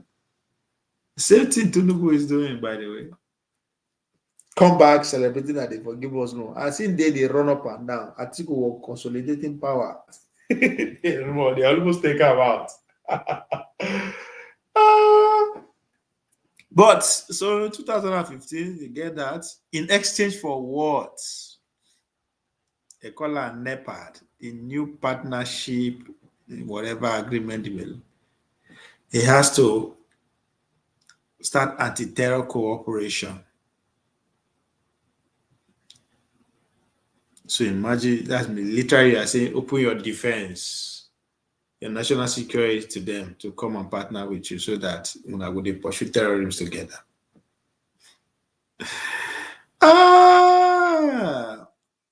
So they deregulate the oil sector too on that. So fast forward to him, they give it to Goodluck Ebele Jonathan. So 2012, under him, fuel subsidy was removed, World Bank, IMF recommendation, sign $1 billion US loan for power sector. We'll never see get light.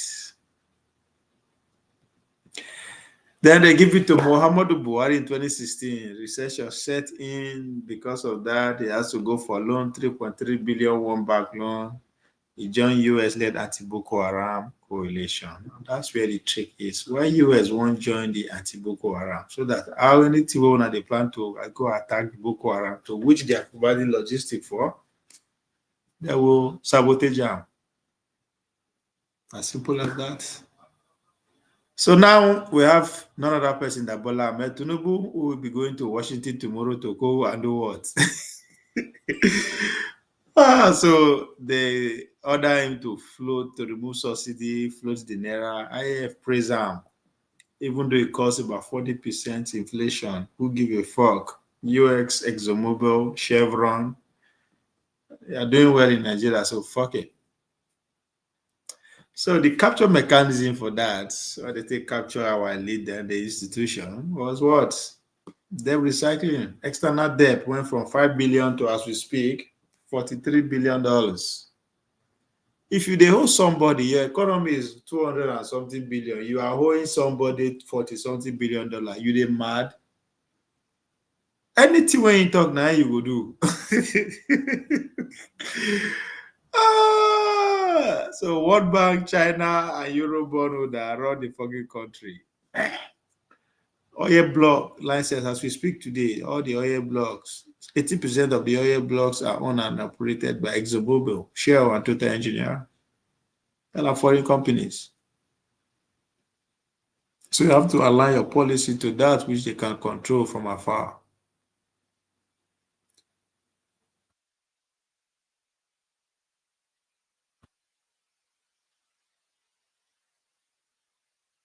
It's crazy.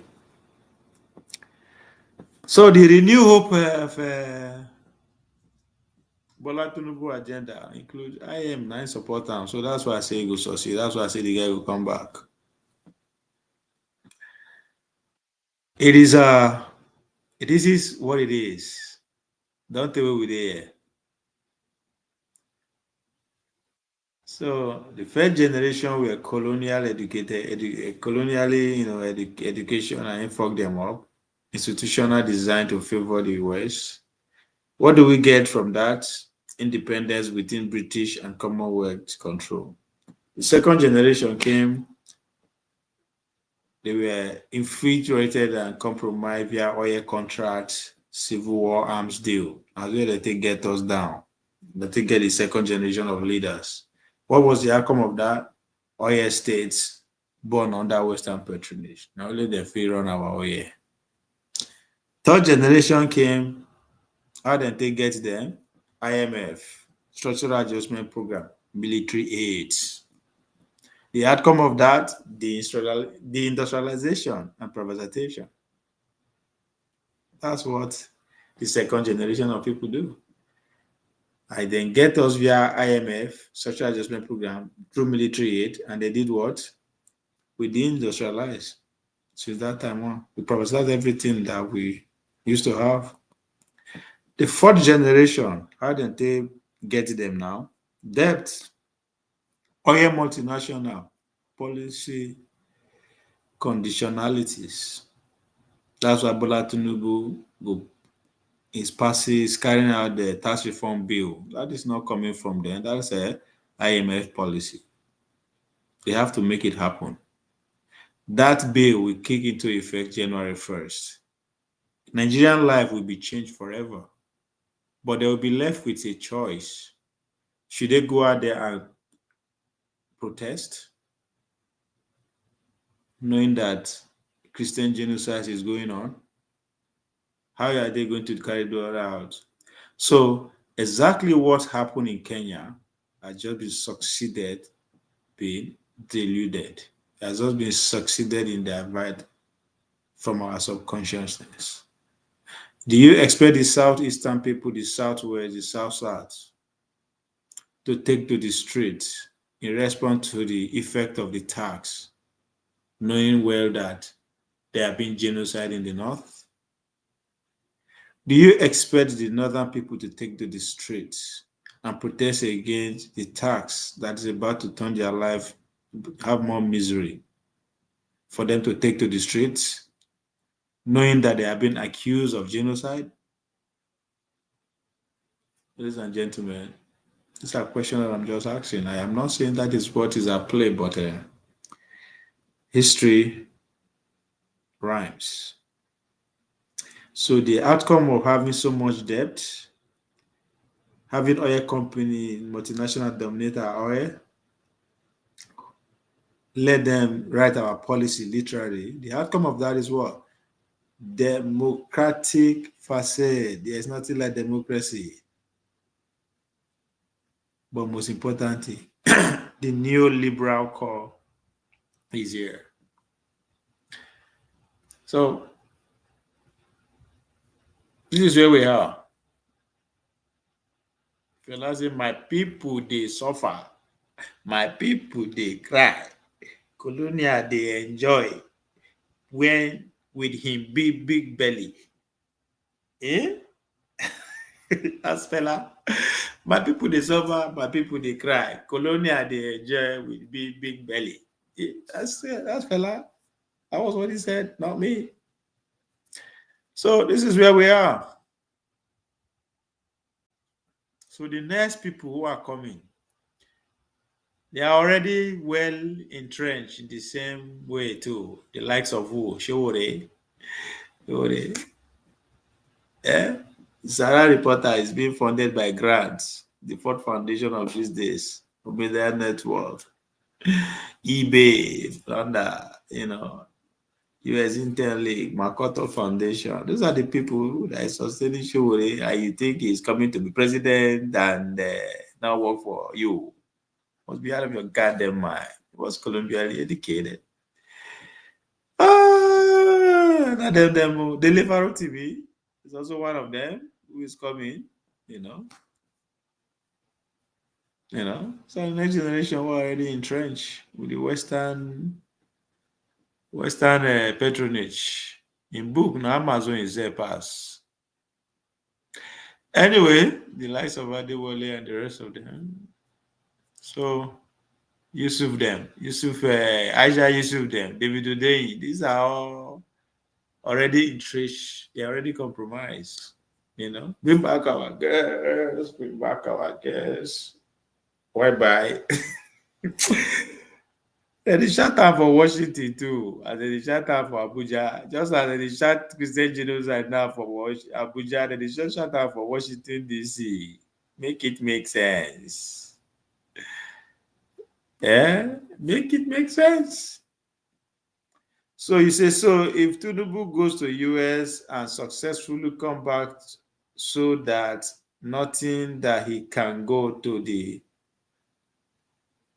so the notion that he can go to the because of his I know all those people where they carry this belief, say we president if we travel, and they are very stupid. They don't know how how the world it works. They don't feel arrest president to say go America now. Let him nobody feels do am. Even if he be drug dealer, they can only stop him from coming. Just like what they did to the Venezuela which president during this UN. They don't just grant access to come now. They cannot arrest you. So you coming to America now, you are on diplomatic immunity, nothing. They just see, I think I know I never ever see sure where this him going to Washington ratings. But if that is the case, that's just propaganda now. They won't just show off, say yes, we are good. Nothing, a PR stunt. As I said, by next year, January, we'll see what is going on. So, Bola Tinubu no get any drug issue and no get any problem to go anywhere. if America no want you, if they cannot control you, you will not be president. If you be president, why don't they get problems since? So, that's not how these games work. America is doing well. The American business are doing well in Nigeria. The less they will do now, nonsense. They want a distraction. They don't want anything to. They literally want to be in control of everything. They don't want any distraction. You need money. Preparing for war. You're already in war. You're already at war. Money has to be. All the colonies has to step up their game.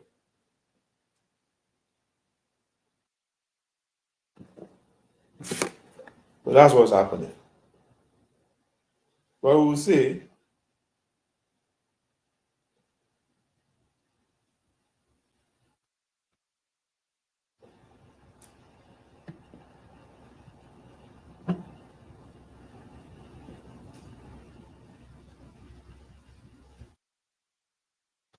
For sure.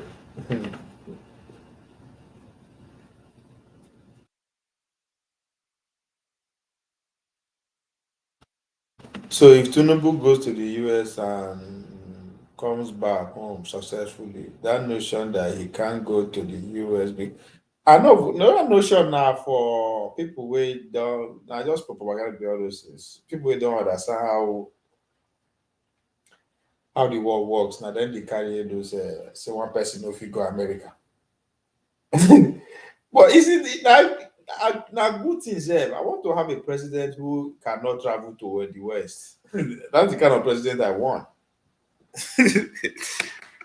I want somebody just as they test him and go and know they hear English. That's a good thing. It's good to go focus on what matters, the local people.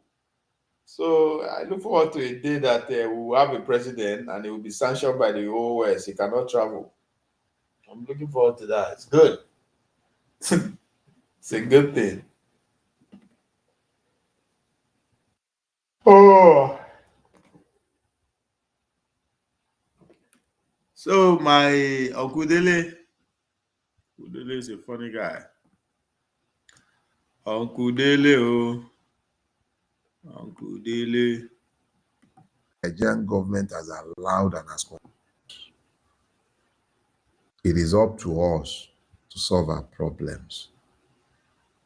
Now, there are two things I need to say as I come to a close. Uncle Dele. Randy Aka Peter is still doing his work. Support what he's doing. But beyond that, the ICE platform and the links to it will be published before the end of this week on all my social media platforms. It's not something I'm looking to control. It's something I'm looking to give all of you. In the first place, all our politics, this gentleman has been something of a very interesting species, maybe in our APC, but I don't know. Even if my enemy brings a good idea, I'm happy to embrace the good idea. So if na USA project, we thank God. But as far as I'm concerned, dear Nigerians, own your thing, own your country. Nobody is coming to save us. We are the ones who would have to save ourselves. And believe it or not, it is entirely up to us. Anybody coming in to help us is coming in to profit. And if they're profiting off our back.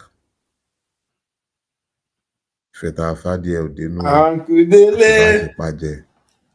Now the love we then get for chicken, we the one slaughter. Now the West get for us. It is up to us to love ourselves if we are going to save ourselves. You're right, Uncle Dele. I've had my say this morning. Suppression of the truth points to the complicity. It is up to us to solve our problems.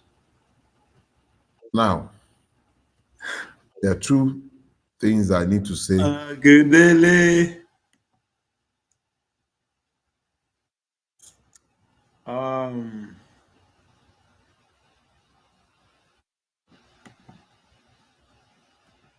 Glass I don't tire.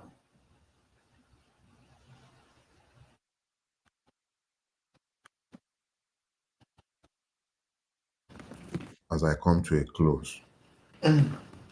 Randy Aka Peter is still doing his work. Support what he's doing. But beyond that, the ICE platform and the links to it will be published before the end of this week on all my social media platforms. It's not something I'm looking to control. It's something I'm looking to give all of you. In the first place, all our politics, this gentleman has been something of a very interesting species, maybe in our APC, but I don't know. Even if my enemy brings a good idea, I'm happy to embrace the good idea. So if na USA project, we thank God. But as far as I'm concerned, dear Nigerians, own your thing, own your country. Nobody is coming to save us. We are the ones who would have to save ourselves. And believe it or not, it is entirely up to us. Anybody coming in to help us is coming in to profit. And if they're profiting off our back. Now the love we then get for chicken, we they want slaughter. 90 words get for us. It is up to us to love ourselves if we are going to save ourselves. I've had my say this morning. I look forward to seeing you again next week. God bless all of you.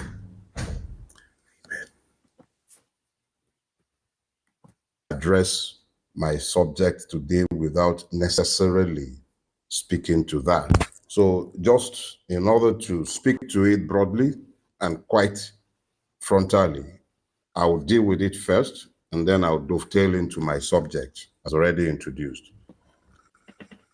A lot of people are reacting to Trump without reading the substance of his tweet. I have taken the time to read it, and I will now respond. I don't do reactions. First, Nigeria was designated a country of concern or something along those lines. And the American president spoke about the genocide in northern Nigeria, Christians in northern Nigeria. That stood alone on his own. And then he proceeded and issued a second tweet. And I've reduced this tweet broadly to my own understanding. First, he said if the Nigerian government continues to allow, I read English language and linguistics before I read law, although I didn't graduate. But it left me with a lifelong predilection for linguistic exactitude.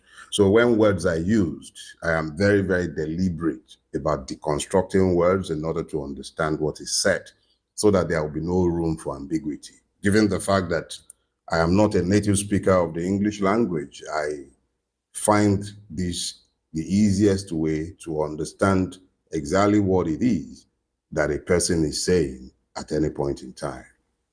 He said, if the Nigerian government continues to allow, is this true? Has the Nigerian government continued to allow genocide in Nigeria? Now, if you know me, you will know that I am not a respecter of persons. I'm a respecter of truth.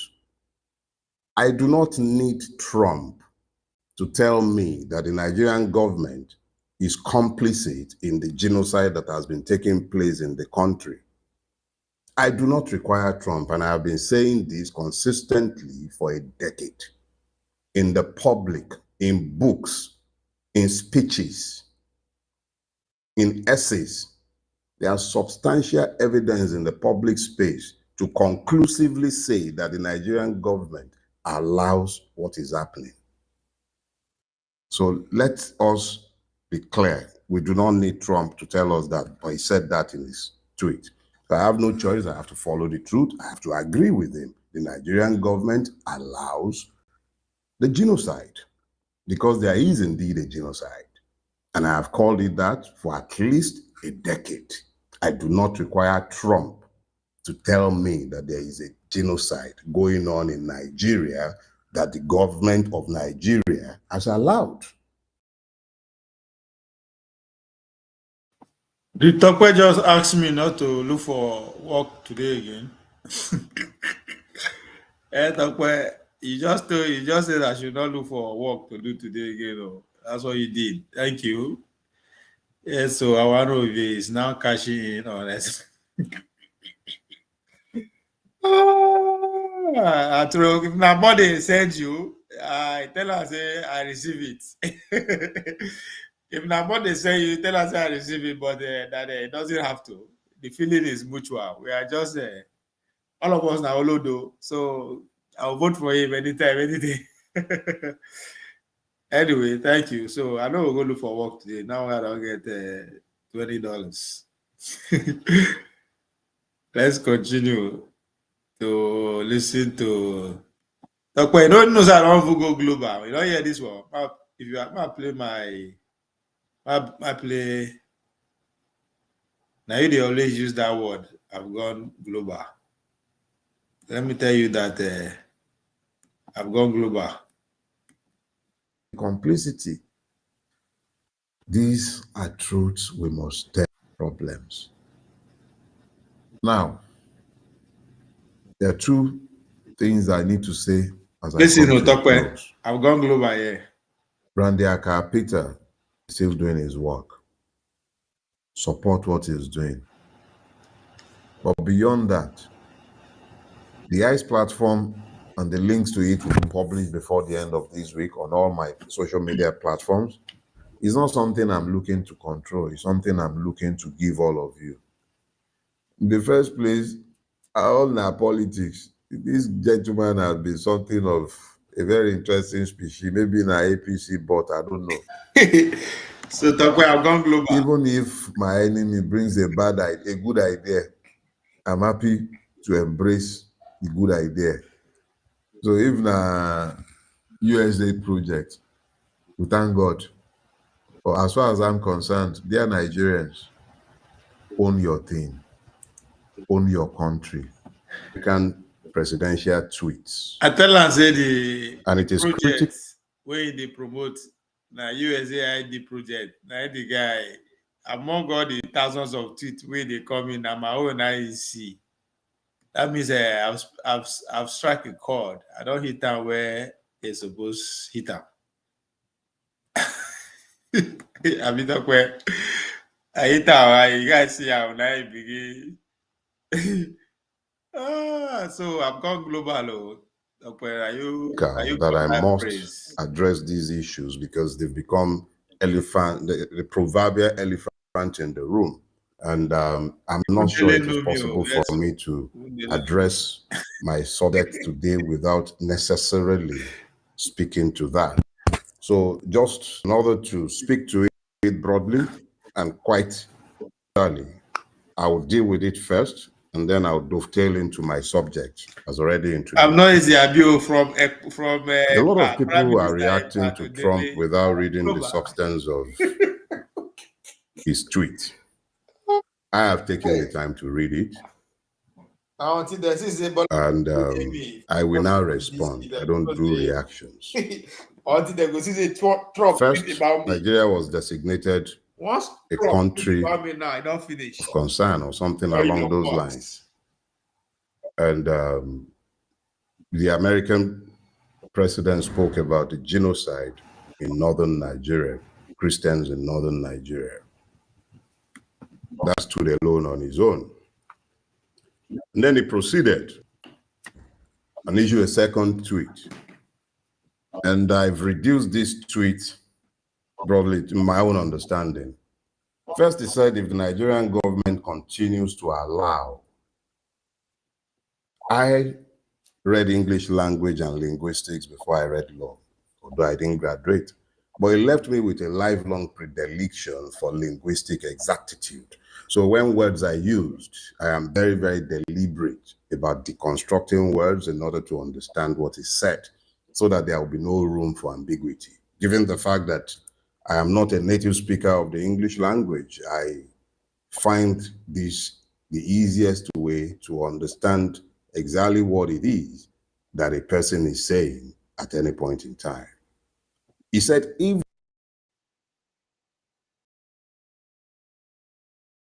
the Nigerian government continues to allow, is this true? Has the Nigerian government continued to allow genocide in Nigeria? Now, if you know me, you will know that I am not a respecter of persons. I'm a respecter of truth. I do not need Trump to tell me that the Nigerian government is complicit in the genocide that has been taking place in the country.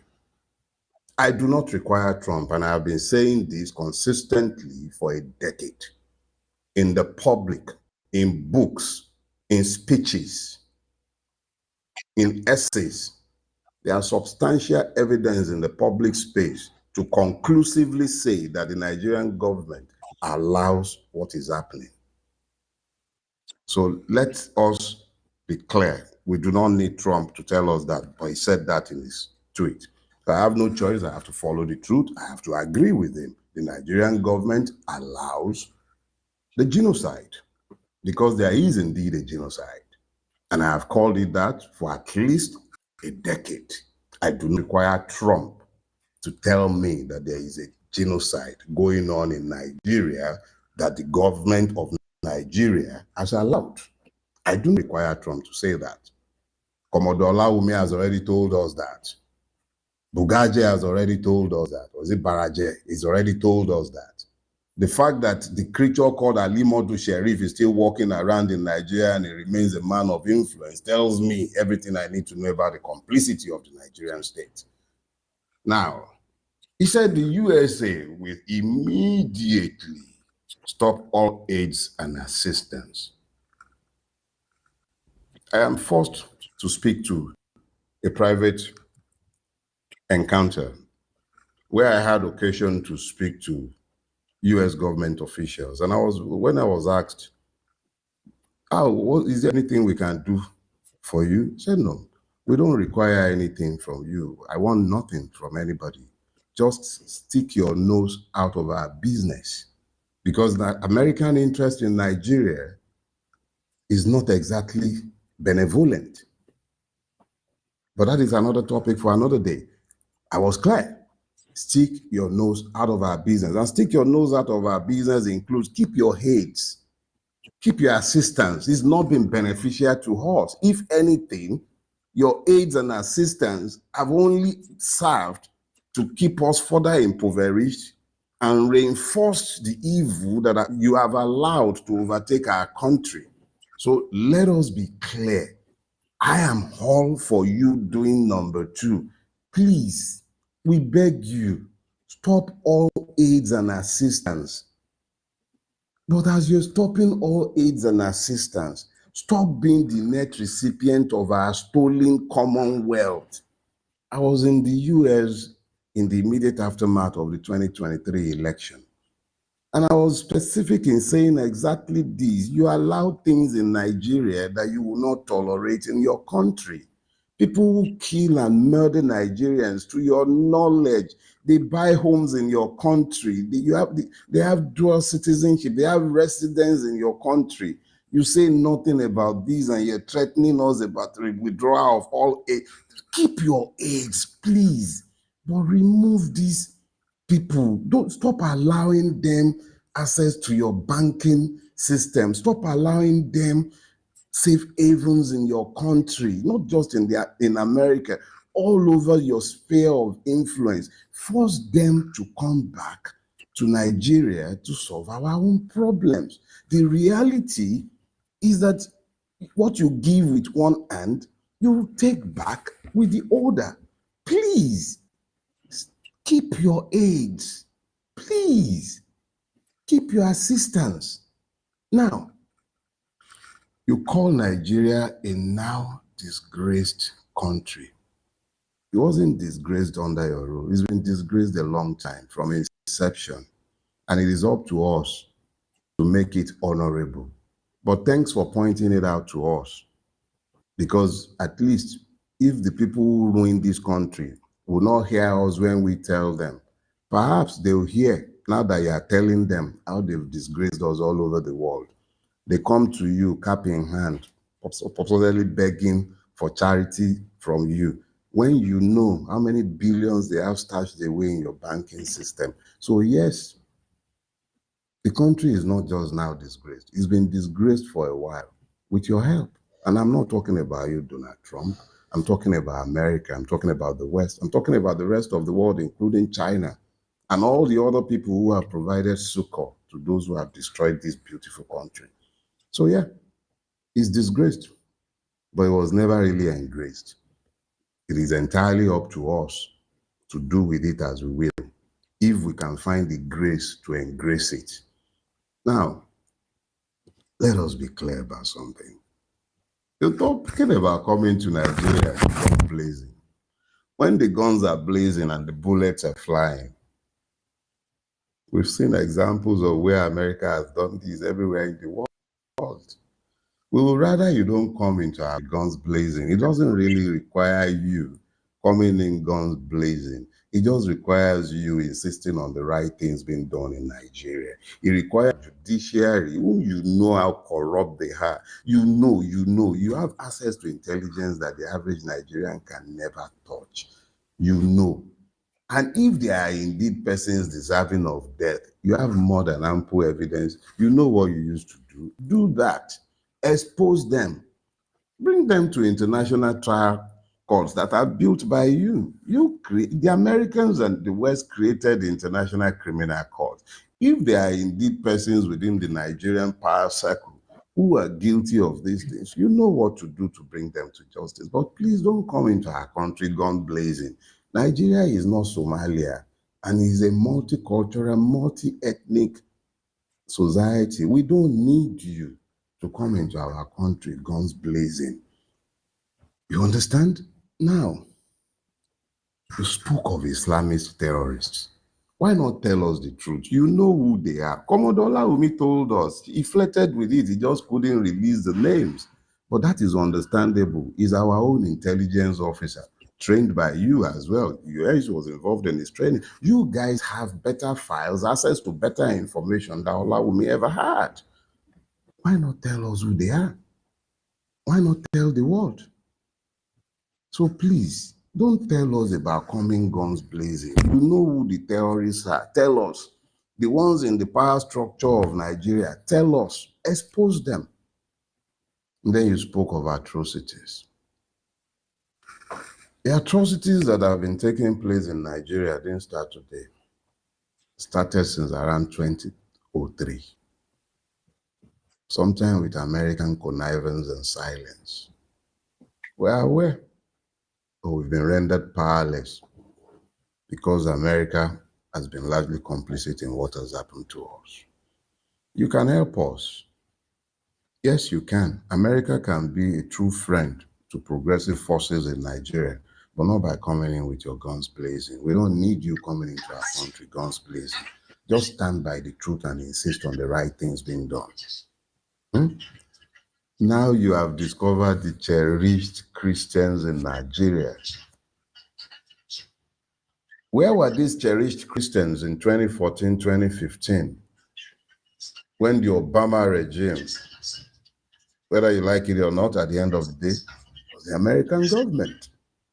When the Abacha and when the Obama regime was busy helping to install the APC government, which brought in the reign of Islamists and the attendant security challenges that we are facing today, have been killing these same cherished Christians in droves for over a decade. What has America been doing about it, and what did America ever say? So I'm happy that all of a sudden America remembers that there are cherished Christians in Nigeria, but there are also cherished Muslims.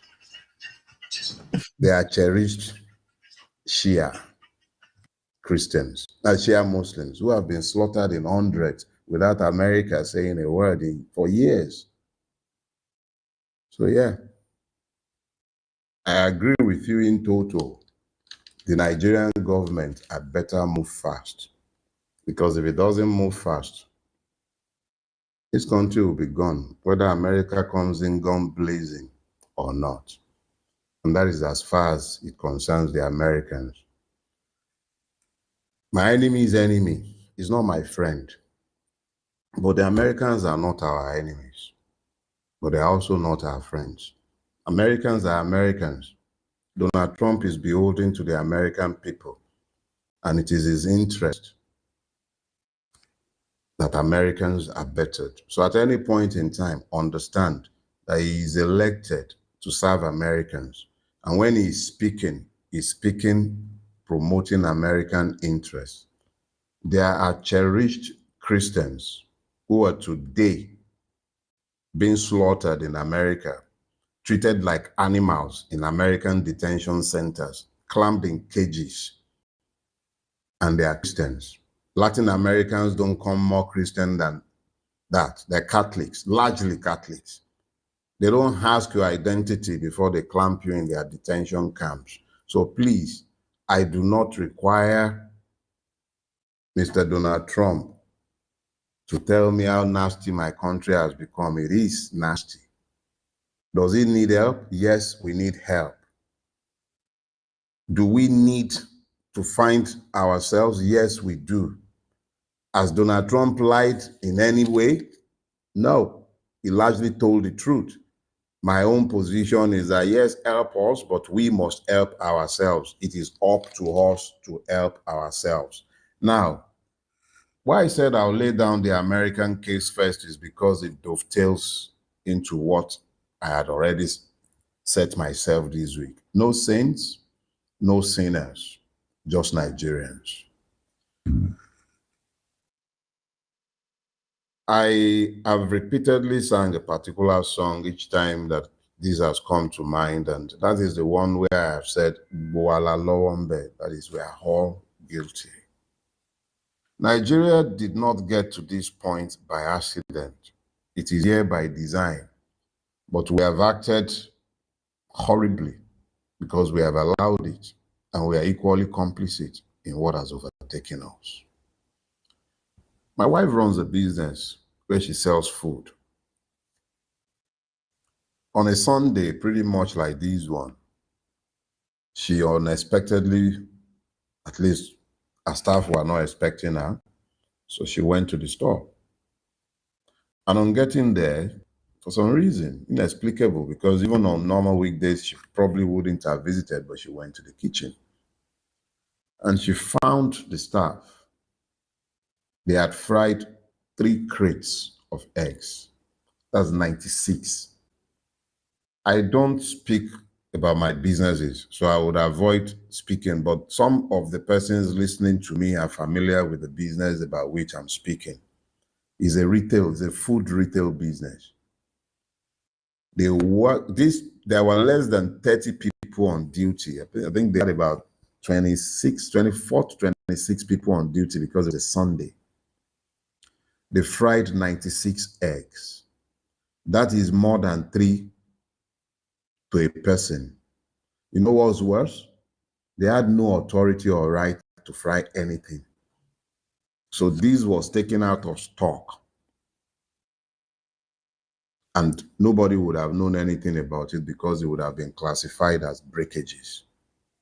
And then they cooked, I know you'll find this incredible, but it was 12 tubers of yam that they cooked.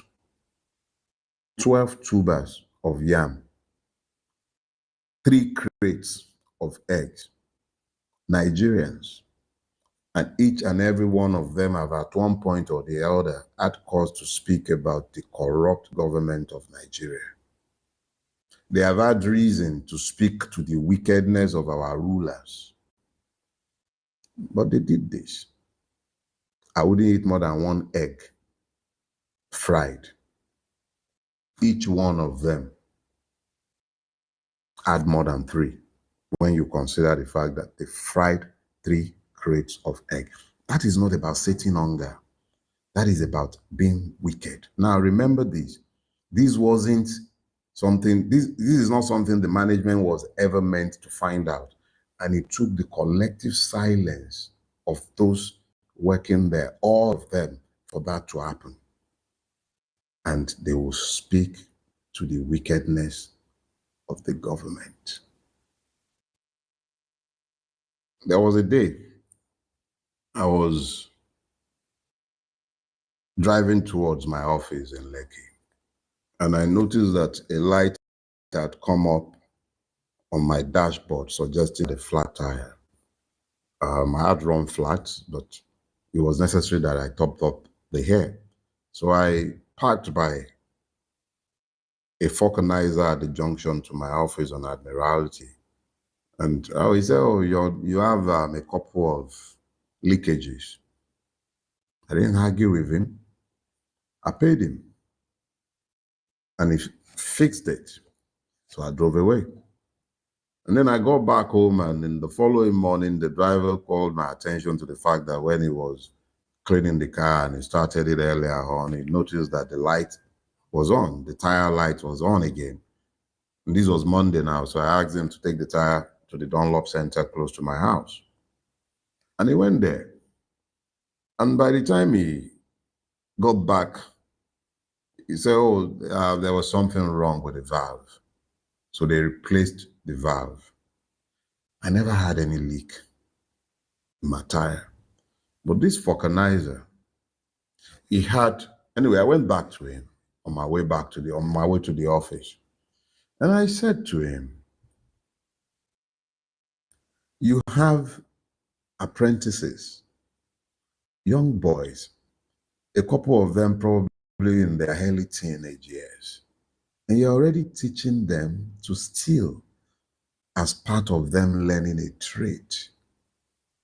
But he too will speak about the wickedness of Tinubu. He will tell you how wicked the government is. He will speak of the oppression of the ruling class. But he's a Nigerian. He is one of us. Just another Nigerian. When I was in prison, I came across multiple persons who had no business being in prison. Absolutely no business being in prison. But because somebody somewhere, some Mr. Big Man, felt himself wronged or felt a need to punish someone for something that went wrong, they're in prison. It's just another Nigerian. No saints, no sinners. And then I realized that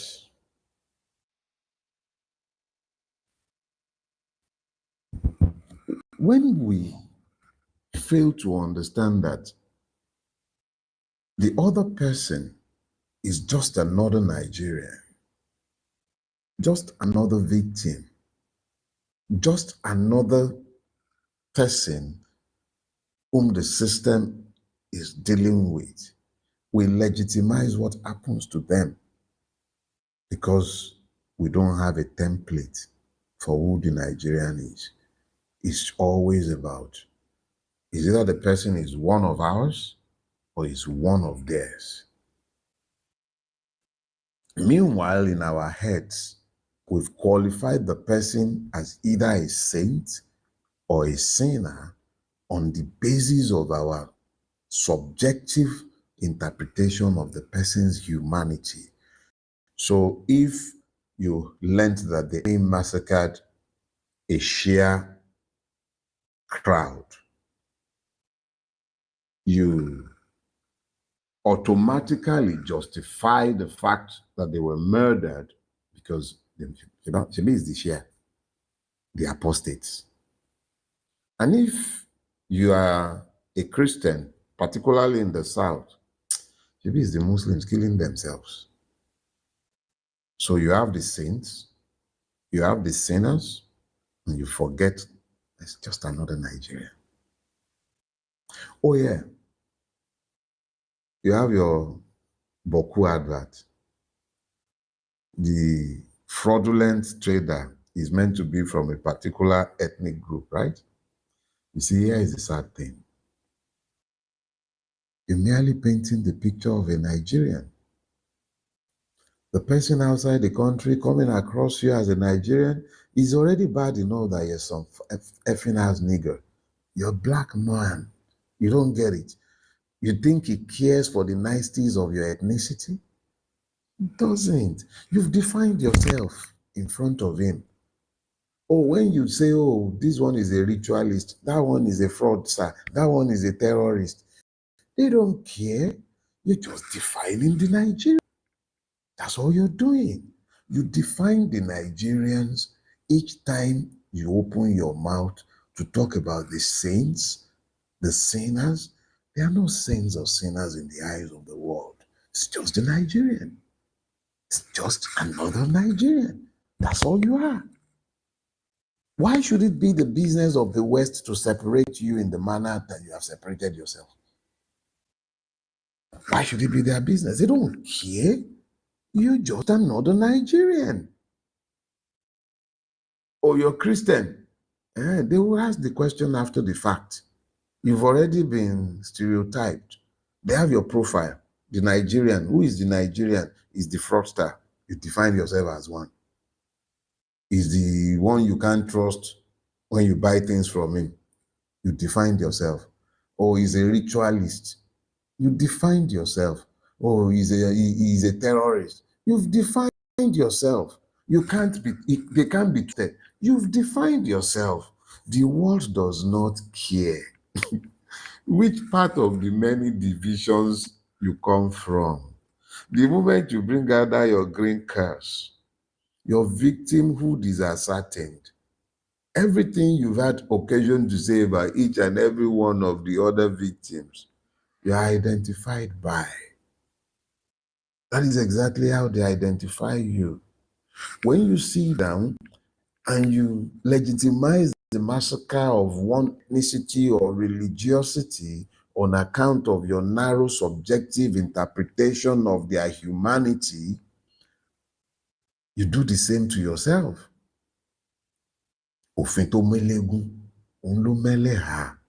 The same rule that applies to the ninja is the one that applies to the woman in powder. Both of them look exactly alike. So at the end of the day, when you define something in terms of your subjective understanding of who and what that person is, you're defining yourself as well. The same force of impunity that murdered over 430 share in Zaria, that was the same impunity that came visiting at Lekki Toll Gate. That was the same impunity that went to Hodi. That was the exact same impunity that you saw in Zakibiam. You tolerate it in one space, it says hello in the next space, because they are all Nigerians. There are no saints, there are no sinners, just Nigerians. That is all there are, just Nigerians. And you know what happens? Because we fail to understand that it's just Nigerians, we've taken away the place of individual accountability. When you're busy pointing fingers at the government, what are you pointing at yourself? Is it just Tinubu? What about you? What about you in your private space? What do you do? What about you? Look at the society. We've become acculturated to madness. That didn't happen just because our rulers are evil. It happened because we permitted it, we explained it, we normalized it. That's why it's happening to us. We think we are exempt because we are this, because you are Yoruba, you are Fulani, you are Igbo, you are this, you are that. It doesn't exempt you. Don't worry, it will come to you eventually. What you legitimize in relation to one becomes normalized in relation to all. Eventually, it will come your way. Eventually. Look, Nigeria is the way it is by design because it has never been owned by Nigerians. If it's ever going to change, it will be because Nigerians owned it. And Nigerians cannot own it if there are no Nigerians. You've divided yourselves and we have no common cause. I am not unmindful of the persons who've been asking about the ICE platform. Don't worry, you would have more access to that platform this week. I'm driving towards that. Don't worry yourselves. There are systemic issues. These things are by design. But we would have to find common cause, bring ourselves together, understanding the fact that we cannot deal with these as saints and sinners. It's just Nigerians. We're all just Nigerians. For now, that's all we are. That is not supposed to mean that we cannot be anything other than Nigerians. People do not stay together by force. They stay together because they have reasons to want to be together. We have to find these reasons because what has been designed for us is that we break it up. As long as the West have access to our natural resources, they are fine. We can exist in a perpetual state of war, which is where we've been essentially since 2003, 2004, since Obasanjo, the beginning of Obasanjo's second term. We've been in a slow burn civil war. It's just not been called exactly that. So we have to come to the point of understanding that it is entirely up to the victims to find the grace to understand and recognize there are no saints, there are no sinners, they're just Nigerians. Look all around us. Look all around us.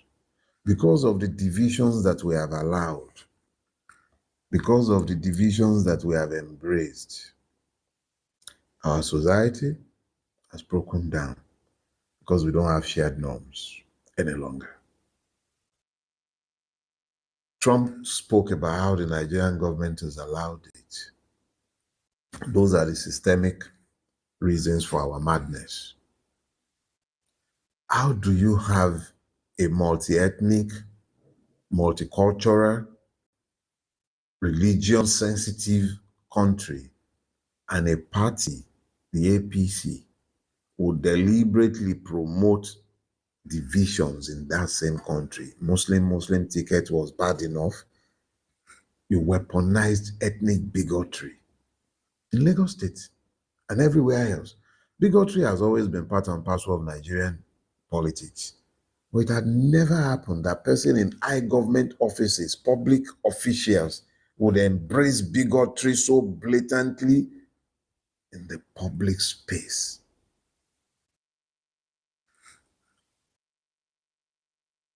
But if we, who are not beneficiaries of the madness, who are in truth the victim of the madness, refuses to find the grace, to find the common purpose, to come together to ensure that our house does not come crashing around our heads, what we would have is what we already have: social conflicts, resentment,